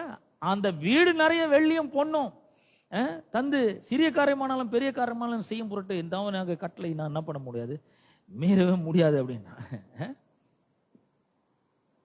அவ்வளோ அரண்மனை ஃபுல்லா வெள்ளியும் பொண்ணுன்னா எவ்வளவு இருக்கும்னு கொஞ்சம் யோசிச்சுப்பாங்க. எவ்வளவு பெரிய ஒரு ஆஃபர், லைஃப் டைம் செட்டில்மெண்ட் இது பிலேயாமுக்கு. அதுக்கப்புறம் அவன் எந்த வேலையும் செய்யவே வேண்டியதில்லை, போய் வாழ்நாள் முழுக்க அவன் நல்லா சாப்பிட்டுக்கலாம், சந்ததியா அவன் வந்து ஒன்றும் எதுவுமே பண்ணாம அவன் சாப்பிட்டுருக்கலாம். அவ்வளோ பெரிய ஒரு ஆஃபர், லைஃப் டைம் செட்டில்மெண்ட் அப்படி கொடுக்குறான் பாலாக்கு. யார? இந்த ஜனங்களை அழிக்கிறதுக்காக. இந்த ஜனங்க ஒண்ணுமே பண்ணலாம் அவனை, ஆனா இந்த ஜனங்க மேல ஒரு பொறாமை. இந்த ஜனங்கள் பெருகுறாங்க, பூமி இந்த வெளியின் புல்ல போல, மாடு வெளியின் புல்ல மேய்கிறது போல நம்மளெல்லாம் காலி பண்ணுவாங்க போல இருக்குது. இவங்களை பார்த்தாவே எனக்கு பயமா இருக்கு, கலக்கமா இருக்குது அப்படின்றான். ஆனா அவங்கள ஒண்ணுமே பண்ணவே முடியல. இந்த ஜனங்களுக்கே தெரியல. இந்த மாதிரி வந்து ஒரு ராஜா இந்த ஒரு தீர்க்கதரிசியை கூப்பிட்டு இவங்களை சபிக்க சொல்லிட்டு இருக்கிறான். இந்த ஜனங்களுக்கு ஒண்ணுமே தெரியல, அவங்க பாட்டுன்னு போறாங்க வராங்க.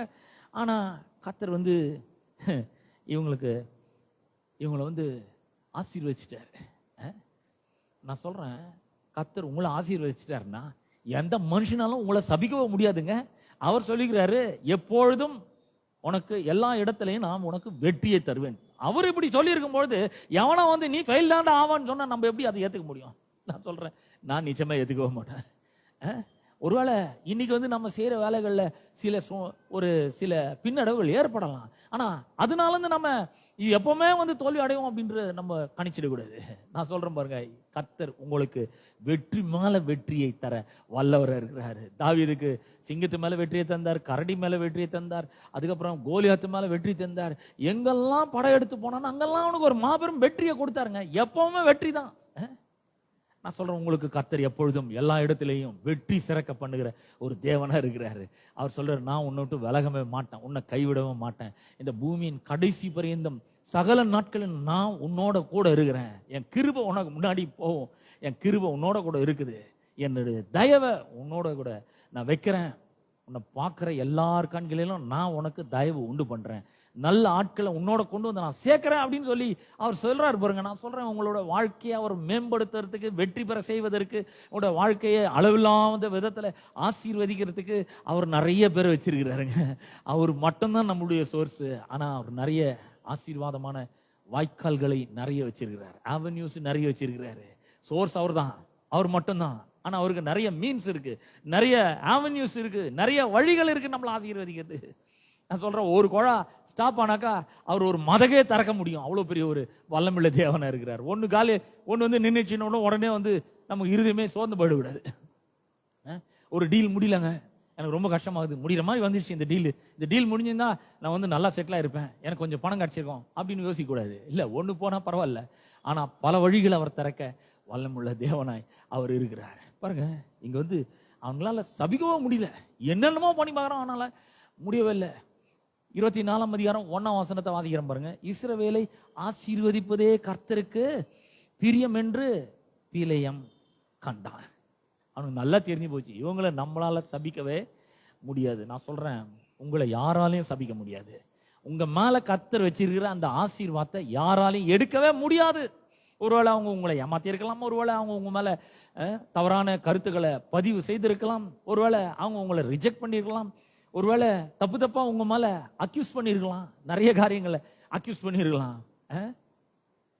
ஆனா எதுவுமே எடுபடாது.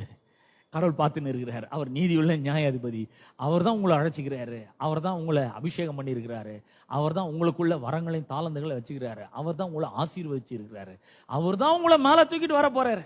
ஹலோ, அவர் மேல நம்பிக்கை வைங்க, அவர் மேல விசுவாசத்தை வைங்க. நான் சொல்றேன், நீங்கள் ஆசீர்வதிக்கப்பட்டவர்களாய் இருக்கிறீர்கள். இது எந்த காலத்திலையும் யாராலையுமே மாற்றவும் முடியாது. யாரும் வந்து உங்களை சபிச்சு உங்களை ஒன்றும் இல்லாமல் பண்ண முடியாது. உங்க வேலை போயிட்டதுனால உங்களுக்கு வேலை போயிட்டதுனால நீங்க வந்து அந்த ஆசீர்வாதத்தை உங்கள்ட்ட இருந்து எடுக்கவே முடியாது. சிலர் யோசிக்கிறாங்க, வேலை போயிடுச்சுன்னா அவ்வளவுதாங்க, நான் என்ன பண்ணுங்க, வாழ்க்கைக்கு நான் என்ன பண்ணுவேன், வேலையா போயிடுச்சு, இதுக்கப்புறம் நான் வாழ்ந்து என்ன பிரயோஜனம், இந்த வயசுல இன்னொரு வேலை கிடைக்கிறது என்ன எவ்வளோ பெரிய கஷ்டம் அப்படிலாம் யோசிக்கிறோம் பாருங்க. நான் அந்த மாதிரிலாம் யோசிக்கவே இல்லை. தைரியமா வந்தேன், கடவுளை நம்பி ஒரே ஒரு ஸ்டெப் தான் எடுத்து வச்சேன். நான் எதுவுமே பண்ணல, ஒரு ஸ்டெப் எடுத்து வச்சேன். அந்த ஒரு ஸ்டெப் எடுத்து வைக்கிறது கடவுள் எனக்கு தைரியத்தையும் ஒரு பெரிய உத்வேகத்தையும் ஒரு பெரிய நம்பிக்கையும் எனக்குள்ள வச்சாரு. எல்லாமே அவர் பண்ணது தான்.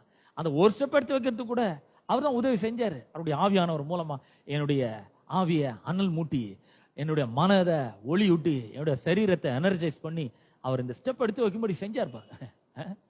ஸ்டெப் ஒண்ணே ஒன்று தான் எடுத்து வைக்கிறதுக்கு அவர் உதவி செஞ்சாரு. அதுக்கப்புறம் பார்த்தீங்கன்னா கடன்னு காரியங்கள் எல்லாமே நடக்க ஆரம்பிச்சது. நான் சொல்றேன், உங்க வாழ்க்கையில கண்டிப்பா கர்த்தர் அப்படிப்பட்ட ஒரு வாய்ப்புகளை நிச்சயமா உருவாக்குவார்.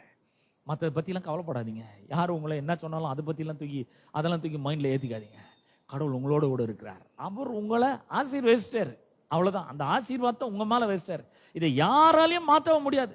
எந்த சூழ்நிலையும் இதை மாற்ற முடியாது, எந்த மனுஷனாலும் இதை மாற்ற முடியாது, எந்த பிசாசுனாலும் இதை மாற்ற முடியாது, யாராலையுமே முடியாதுங்க.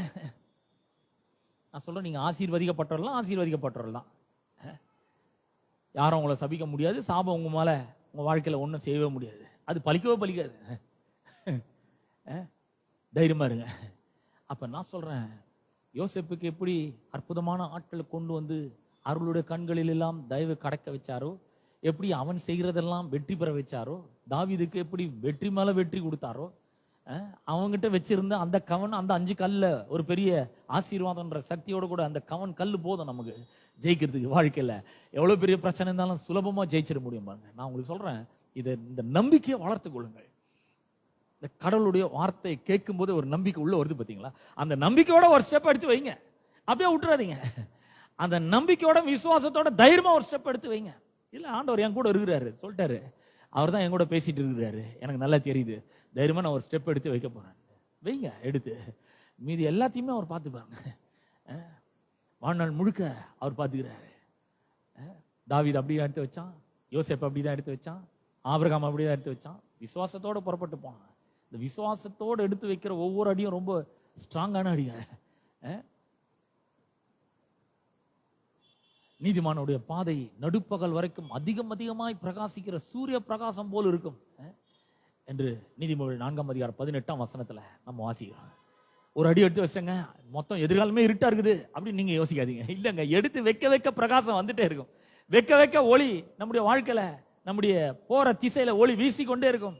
அடுத்தடுத்த ஸ்டெப் நம்ம என்ன பண்றோம் நமக்கு நல்லா தெரிய ஆரம்பிக்கும். கர்த்தர் பெரிய காரியங்களை நம்முடைய வாழ்க்கையில செய்ய ஆரம்பிப்பார். நான் சொல்றேன், யோசேப்பு மேல இருந்த அதே ஆசீர்வாதம், தாவீதின் மேல இருந்த அதே ஆசீர்வாதம், அதை காட்டிலும் ரொம்ப பவர்ஃபுல்லான ஆசீர்வாதம் உங்க மேல இருக்குது. அன்னைக்கு அவங்க மேலாம் இருந்ததை விட ரொம்ப கோடி மடங்கு அதிகமான ஆசீர்வாதம் உங்க மேல இருக்குங்க. அவங்களும் அவ்வளவு பெரிய அற்புதங்கள் எல்லாம் செய்ய முடியும் போது, உங்களால எவ்வளவு பெரிய அற்புதங்களை செய்ய முடியும் என்பதை கொஞ்சம் யோசிச்சு பாருங்க. இதை நம்புங்க, இது விசுவாசிங்க.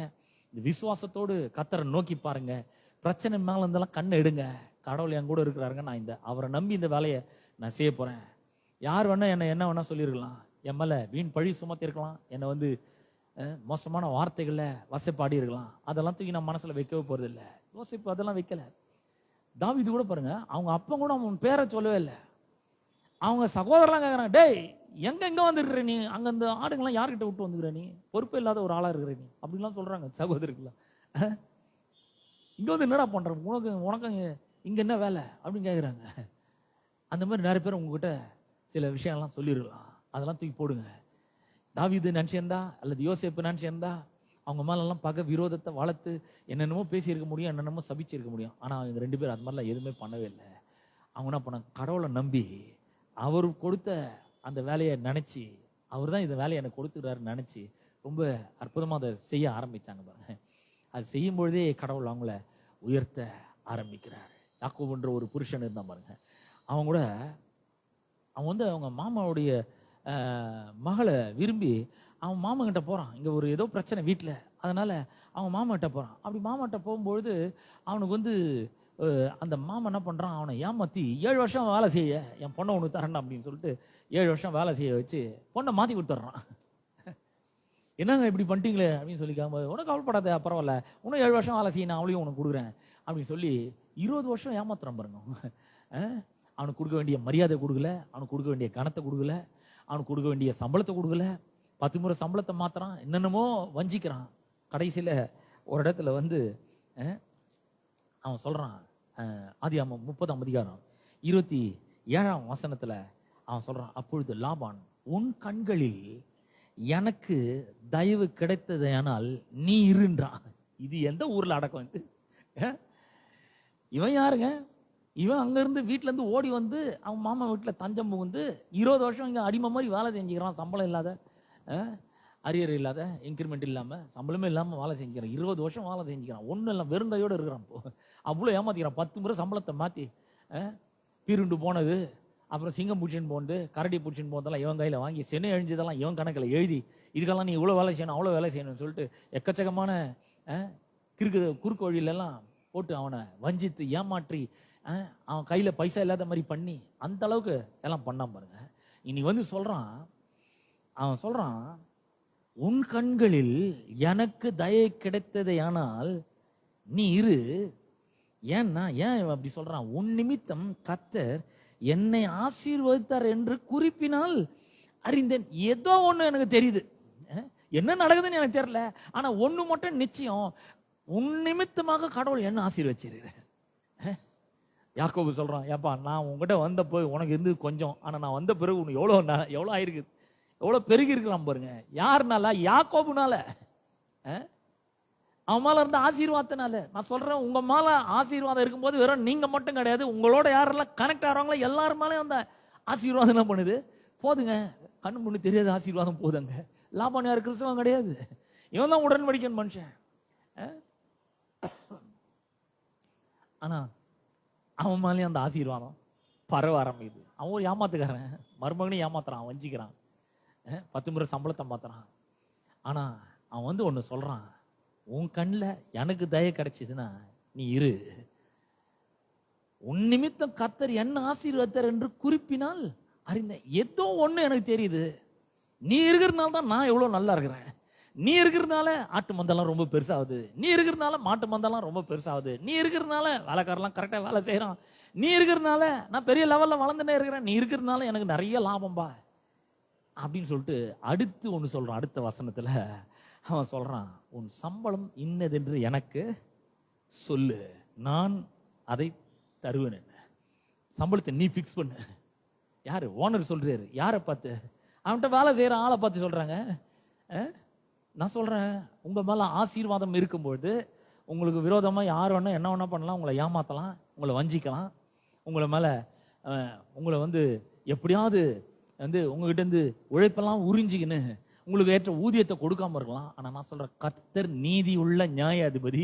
உங்க மேல அந்த ஆசீர்வாதம் இருக்கிறதுனால நீங்க செஞ்ச வேலைக்குரிய ஆசீர்வாதம்லாம் உங்களை தேடி வருங்க. கர்த்தர் அதெல்லாம் பண்ணுவார், நிச்சயமா பண்ணுவார். நீங்க ஒருவேளை மனசுக்குள்ளேயே குமுறிட்டு இருக்கலாம், எத்தனையோ மணி நேரம் ராத்திரி பகல்னு பார்க்காம நான் வேலை செய்யறேன், 8 மணி நேரம் தான் வேலை, ஆனா அதை விட ரொம்ப அதிகமா வேலை செய்யறேன், யார் எனக்கு இதெல்லாம் யார் பார்ப்பாங்க, யார் எனக்கு இதுக்கான வருமானத்தை சம்பளத்தை தருவாங்க அப்படின்னு ஒருவேளை நீங்க யோசிக்கலாம். கர்த்தர் நீதி உள்ள நியாயாதிபதியா இருக்கிறார். அவர் உங்க மேல அந்த ஆசீர்வாதத்தை வச்சிருக்கிறாரு. 20 வருஷம் வேலை செஞ்சுட்டு அவனை வெறுங்கையோட அனுப்பல, கர்த்தர் 2 பெரிய பரிவாரங்களை அவனுக்கு தருகிறார். அவ்வளவு ஆசீர்வாதம் நிரம்பி வழிகிற அளவுக்கு ஆசீர்வாதத்தை கொடுத்து அனுப்புறார். நான் சொல்றேன், உங்களையும் கர்த்தர் அப்படிப்பட்ட விதத்துல ஆசீர்வதிப்பார். இந்த ஆசீர்வாதம் எவ்வளவு பவர்ஃபுல்னா, எவன் என்ன பண்ணாலும் சரி, உங்களுக்கு விரோதமா என்ன பண்ணாலும் சரி, இந்த ஆசீர்வாதம் வேலை செய்யும். அதெல்லாம் உடச்சி நொறுக்கி ஒண்ணு இல்லாம ஆக்கி அதெல்லாம் ஜெயிச்சு நீங்க மேல வருவீங்க கண்டிப்பா. யாக்கோபு 20 வருஷம் அமுத்தி வச்சிருந்தான் பாருங்க. அவன் எங்கேயோ வந்துட்டான், பயங்கரமா வந்துட்டான். லாபானோட பசங்க எல்லாம் பார்த்து, என் தகப்பனுடைய ஆடுகள் எல்லாம் நீ எடுத்துக்கின நீ அப்படின்றாங்க. அந்த அளவுக்கு பெரிய ஒரு பணக்காரன செல்வந்தனா மாறிட்டான். வேதம் சொல்றது, அந்த புருஷன் இவ்விதமாய் விருத்தி அடைந்து அப்படின்னு பயங்கரமா ரொம்ப பெரிய லெவல்ல அவன் வந்துட்டான். நான் சொல்றேன், உங்களையும் கர்த்தர் அப்படிப்பட்ட லெவலுக்கு நிச்சயமாக என்ன பண்ணுவார், கொண்டு வருவாரு. ஏன்னா உங்க மேல அதே ஆசீர்வாதத்தை உங்க மேலையும் கர்த்தர் வச்சிருக்கிறாரு. அதோட பெரிய பவரை உங்க மேல வச்சிருக்கிறாரு. இந்த ஆசீர்வாதம் என்கிற சக்தி என்ன பண்ணுது, தெய்வீக சக்தி என்ன பண்ணுது, இயற்கைக்கு அப்பாற்பட்ட தெய்வீக சக்தி உங்களிடத்திலே நல்ல மனிதர்களை கொண்டு வந்து இணைக்கிறது. உங்க மேல இருக்கிற ஆசீர்வாதம் அவங்களுக்கும் பரவ ஆரம்பிக்கிறது. தெய்வாதீனமான உதவிகள் உங்களை தேடி வருகிறது. நீங்க இருக்கிற இடத்துல ஆசீர்வாதம் வந்து உங்களை பிடிக்குது. நீங்க அது பின்னாடி போக வேண்டிய அவசியம் கிடையாது. நீங்க இருக்கிற இடத்துல கர்த்தர் ஆட்களை கொண்டு வருவார். நீங்க இருக்கிற இடத்துல நீங்க செய்யறதெல்லாம் கர்த்தர் வாய்க்க செய்யறாரு. உங்களுக்கு வெற்றி மேல வெற்றியை தருகிறார். இயற்கைக்கு அப்பாற்பட்ட வெற்றி உங்களுக்கு உண்டாக ஆரம்பிக்குது பாருங்க. நான் சொல்றேன், உங்களுடைய வாழ்க்கையிலும் அதே ஆசீர்வாதம் வேலை செய்யுது. நான் சொன்ன இந்த வசனங்களை நினைப்படுத்துங்க. நான் வானத்தையும் பூமியும் படைத்த கர்த்தராலே ஆசீர்வதிக்கப்பட்டான். ஆகவே நான் ஆசீர்வதிக்கப்பட்டவன் தான். இந்த ஆசீர்வாதம் என் மேல இருக்குது. இந்த சக்தி என்ன ஜெயிக்க வைக்குது. இந்த சக்தி நான் எதை தொட்டாலும் பொண்ணா விளங்க வைக்குது, என்னை பெருக வைக்குது, என்னை மேல கொண்டு வருது அப்படின்றத உறுதியா நம்புங்கள். கர்த்தரை நம்பி விசுவாசித்து ஒரு ஸ்டெப் எடுத்து வைங்க. அவர் உங்களுக்கு உதவி செய்வாரு. இதெல்லாம் அவர் பார்த்துப்பாரு கண்டிப்பா. ஆமென். கர்த்தர் உங்களையும் உங்களுடைய குடும்பங்களையும் ஆசீர்வதிப்பார். நாம் கண்களை மூடி கர்த்தரை நோக்கி பார்ப்போம். கேட்ட சத்தியத்துக்காக கர்த்தருக்கு நன்றி செலுத்துவோம். எங்கள் அன்பின் பிதாவே, உம்முடைய குமாரனாகிய இயேசு கிறிஸ்துவின் நாமத்திலே உம்மண்டை நாங்கள் வருகிறோம். கேட்ட சத்தியத்திற்காக உமக்கு ஸ்தோத்திரம். கர்த்தர் எங்கள் நினைவா இருக்கிறதுக்காக உமக்கு ஸ்தோத்திரம். கர்த்தருக்கு பயப்படுகிற சிறியோரையும் பெரியோரையும் அவர் ஆசீர்வதிக்கிறதுக்காக உமக்கு ஸ்தோத்திரம். வானத்தையும் பூமியும் படைத்த கர்த்தராலே நாங்கள் ஆசீர்வதிக்கப்பட்டவர்கள் என்று சொல்லியிருக்கிறது. அதுக்காக உமக்கு ஸ்தோத்திரம். ஆண்டவரே, ஆசீர்வாதம் எவ்வளோ பவர்ஃபுல் ஆண்டவரே. எந்த மாதிரி ஒரு பஞ்சம் வந்தாலும் அதெல்லாம் அடிச்சு நொறுக்கி ஒன்றும் இல்லாம பண்ணி ஆண்டவரே இந்த ஆசீர்வாதம் ஜெயிக்கிறதுக்காக உமக்கு ஸ்தோத்திரம் ஆண்டவரே. இந்த ஆசீர்வாதம் சகல விதமான நன்மைகளை எங்களுடைய வாழ்க்கையில கொண்டு வருகிறதுக்காக உமக்கு ஸ்தோத்திரம். இந்த ஆசீர்வாதம் நல்ல நல்ல மனிதர்களை எங்களுடைய வாழ்க்கையில கொண்டு வந்து இணைக்கிறதுக்காக உமக்கு ஸ்தோத்திரம். இந்த ஆசீர்வாதம் ஆண்டவரே நாங்கள் செய்கிற வேலைகளை எல்லாம் வாய்க்க செய்கிறதுக்காக, வெற்றி பெற வைக்கிறதுக்காக உமக்கு ஸ்தோத்திரம். இந்த ஆசீர்வாதம் வெறும் நாங்க மட்டும் அனுபவிக்கிறது இல்லை, எங்களை சுற்றி எங்களோடு கூட இணைப்பிலே ஆண்டவரே எங்களோட கனெக்ஷன்ல இருக்கிற ஒவ்வொருவரையும் இந்த ஆசீர்வாதம் பற்றி பிடிக்கிறதுக்காக உமக்கு ஸ்தோத்திரம். இந்த ஆசீர்வாதத்தை நாங்க தேடி ஓட வேண்டிய அவசியம் இல்லை, நாங்க இருக்கிற இடத்துல ஆசீர்வாதம் வருகிறதுக்காக உமக்கு ஸ்தோத்திரம். ஆண்டவரே உமக்கு நன்றி செலுத்துறங்க தாவே. யோசேப்போட கர்த்தர் இருந்து அவன் செய்கிற யாவற்றையும் வாய்க்க செய்தது போல நீர் எங்களோடு கூட இருந்து நாங்கள் செய்கிற எல்லாவற்றையும் வாய்க்க செய்யும்படியா ஜெபிக்கிறேன். எங்கள் குடும்பத்திலே நாங்கள் செய்கிற காரியங்கள் வாய்க்கட்டும். எங்களுடைய சரீர சுகத்திலே காரியங்கள் வாய்க்கட்டும். ஆண்டவரே, எங்களுடைய பொருளாதாரத்திலே காரியங்கள் வாய்க்கட்டும். ஆண்டவரே நாங்கள் செய்கிற ஒவ்வொரு காரியங்களும் வாய்க்கட்டும். எங்கள் ஊழியங்கள்லாம் வாய்க்கட்டும் என்று ஜெபிக்கிறேன். ஆண்டவரே உமக்கு நன்றி செலுத்துறேன் தாவே. தகப்பனே, பலர் எங்களை ஏமாற்றிருக்கலாம், வஞ்சித்திருக்கலாம். பலர் ஆண்டவரே எங்களுக்கு விரோதமாக கலகம் பண்ணியிருக்கலாம், தூஷித்து இருக்கலாம், ஆண்டவரே துரோகம் பண்ணியிருக்கலாம். ஆனா அதெல்லாம் நாங்க மனசுல வச்சுக்கல, அதெல்லாம் தூக்கி எறிகிறோம் ஆண்டவரே. ஆண்டவர் இதெல்லாம் கடலின் ஆழத்துல தூக்கி போடுறோம். எங்க உள்ளத்துல மனதில கர்த்தரை நிலை நிறுத்துகிறோம். அவரை நோக்கி பார்க்கிறோம். ஆண்டவர் அவர்களையெல்லாம் மன்னிக்கிறோம். ஆண்டவரே, கர்த்தரை நோக்கி பார்க்கிறோம். ஆண்டவரே, கர்த்தர் எங்களோட கூட இருந்து நாங்கள் செய்கிற எல்லா காரியங்களும் வாய்க்க செய்து எங்களை உயர்த்துகிறதற்காக நன்றி செலுத்துறோங்க தாவே. தகப்பனே, வந்திருக்கிற ஒவ்வொருவருக்காக ஜெபிக்கிறேன். ஒவ்வொருவரோடும் நீர் பேசி இருக்கிறீர் என்பதை நான் விசுவாசிக்கிறேன். அவர்கள் தங்களுடைய வாழ்க்கையிலே உம்மை நம்பி விசுவாசத்துல ஒரு அடி எடுத்து வைக்க அவர்களை நீர் உதவி செய்யும்படியே ஜெபிக்கிறேன். பரிசுத்த ஆவியானவர் அக்கினிமயமாக அவர்களுடைய ஆவியை ஆண்டவரே நீர் பிடிக்கும்படியா நாங்கள் ஜெபிக்கிறோம். தீப்பிழம்பாய் அவர்களுடைய ஆவியாக்கும்படியா நான் ஜெபிக்கிறேன். ஆண்டவரே, அவருடைய மனங்களிலே ஆண்டவரே பரிசுத்த ஆவியானுடைய ஒளி வீசட்டும் என்று ஜெபிக்கிறேன். ஆண்டவரே, ஒரு பெரிய ஒரு கண் திறப்பு நடக்கட்டும் என்று ஜெபிக்கிறேன். ஆண்டவரே, தகப்பனே, சத்தியம் அவர்களை விடுதலை ஆக்கி இருக்கிறதற்காக உங்களுக்கு ஸ்தோத்திரம். பயங்களை அகற்றி இருக்கிறதற்காக உங்களுக்கு ஸ்தோத்திரம். வாழ்க்கையிலே அவர்கள் முன்னேறி வருகிறதற்காக உங்களுக்கு ஸ்தோத்திரம். மேலே எழும்பி வருகிறதற்காக உங்களுக்கு ஸ்தோத்திரம். தகப்பனே, அவர்களுக்கு காரியங்களை எல்லாம் வாய்க்க செய்வீராக ஆண்டவரே. அப்பா ஸ்தோத்திரம் ஆண்டவரே. யோசேப்பு காரிய சித்தி உள்ளவனா இருந்தான் என்று சொல்லி இருக்குது. அதுபோல இவர்கள் காரிய சித்தி உள்ளவர்களாக மாறட்டும். செய்யறெல்லாம் வாய்க்கட்டும். வியாபாரங்கள் ஆண்டவரை தழைக்கட்டும். ஆண்டவர் இவர்கள் செய்கிற வேலைகளை எல்லாம் கர்த்தர் ஆசீர்வதித்து உயர்த்துவீராக, மேன்மைப்படுத்துவீராக. கர்த்தர் பெரிய காரியங்களை செய்வீராக. ஆண்டவர் அவர்களோட கூட இருந்து ஆண்டவரை அவர்களை ஆண்டவரை நீர் உயர்த்தும்படியா நாங்கள் ஜெபிக்கிறோம். அவர்களுக்குள்ளே நான் ஆசீர்வதிக்கப்பட்டவன் என்ற எண்ணம் ஆழமாய் இறங்கட்டும் என்று ஜெபிக்கிறேன். தொடர்ந்து மக்களை ஆசீர்வதியும். அவர்கள் மூலமாக நீர் மகிமைப்படுவீராக. துதி கனம் மகிமை எல்லாவற்றும் ஒருவருக்கே நாங்கள் செலுத்துகிறோம். இயேசுவின் நாமத்தில் ஜெபிக்கிறோம் பிதாவே, ஆமென். நம்முடைய கர்த்தராகிய இயேசு கிறிஸ்துவின் கிருபையும் பிதாவாகிய தேவனுடைய அன்பும் பரிசுத்த ஆவியானவருடைய ஐக்கியமும் பாதுகாவலும் வழிநடத்தலும் என்றும் என்றும் சதா காலங்களிலும் நம் அனைவரோடும் என்றும் இருப்பதாக. ஆமென்.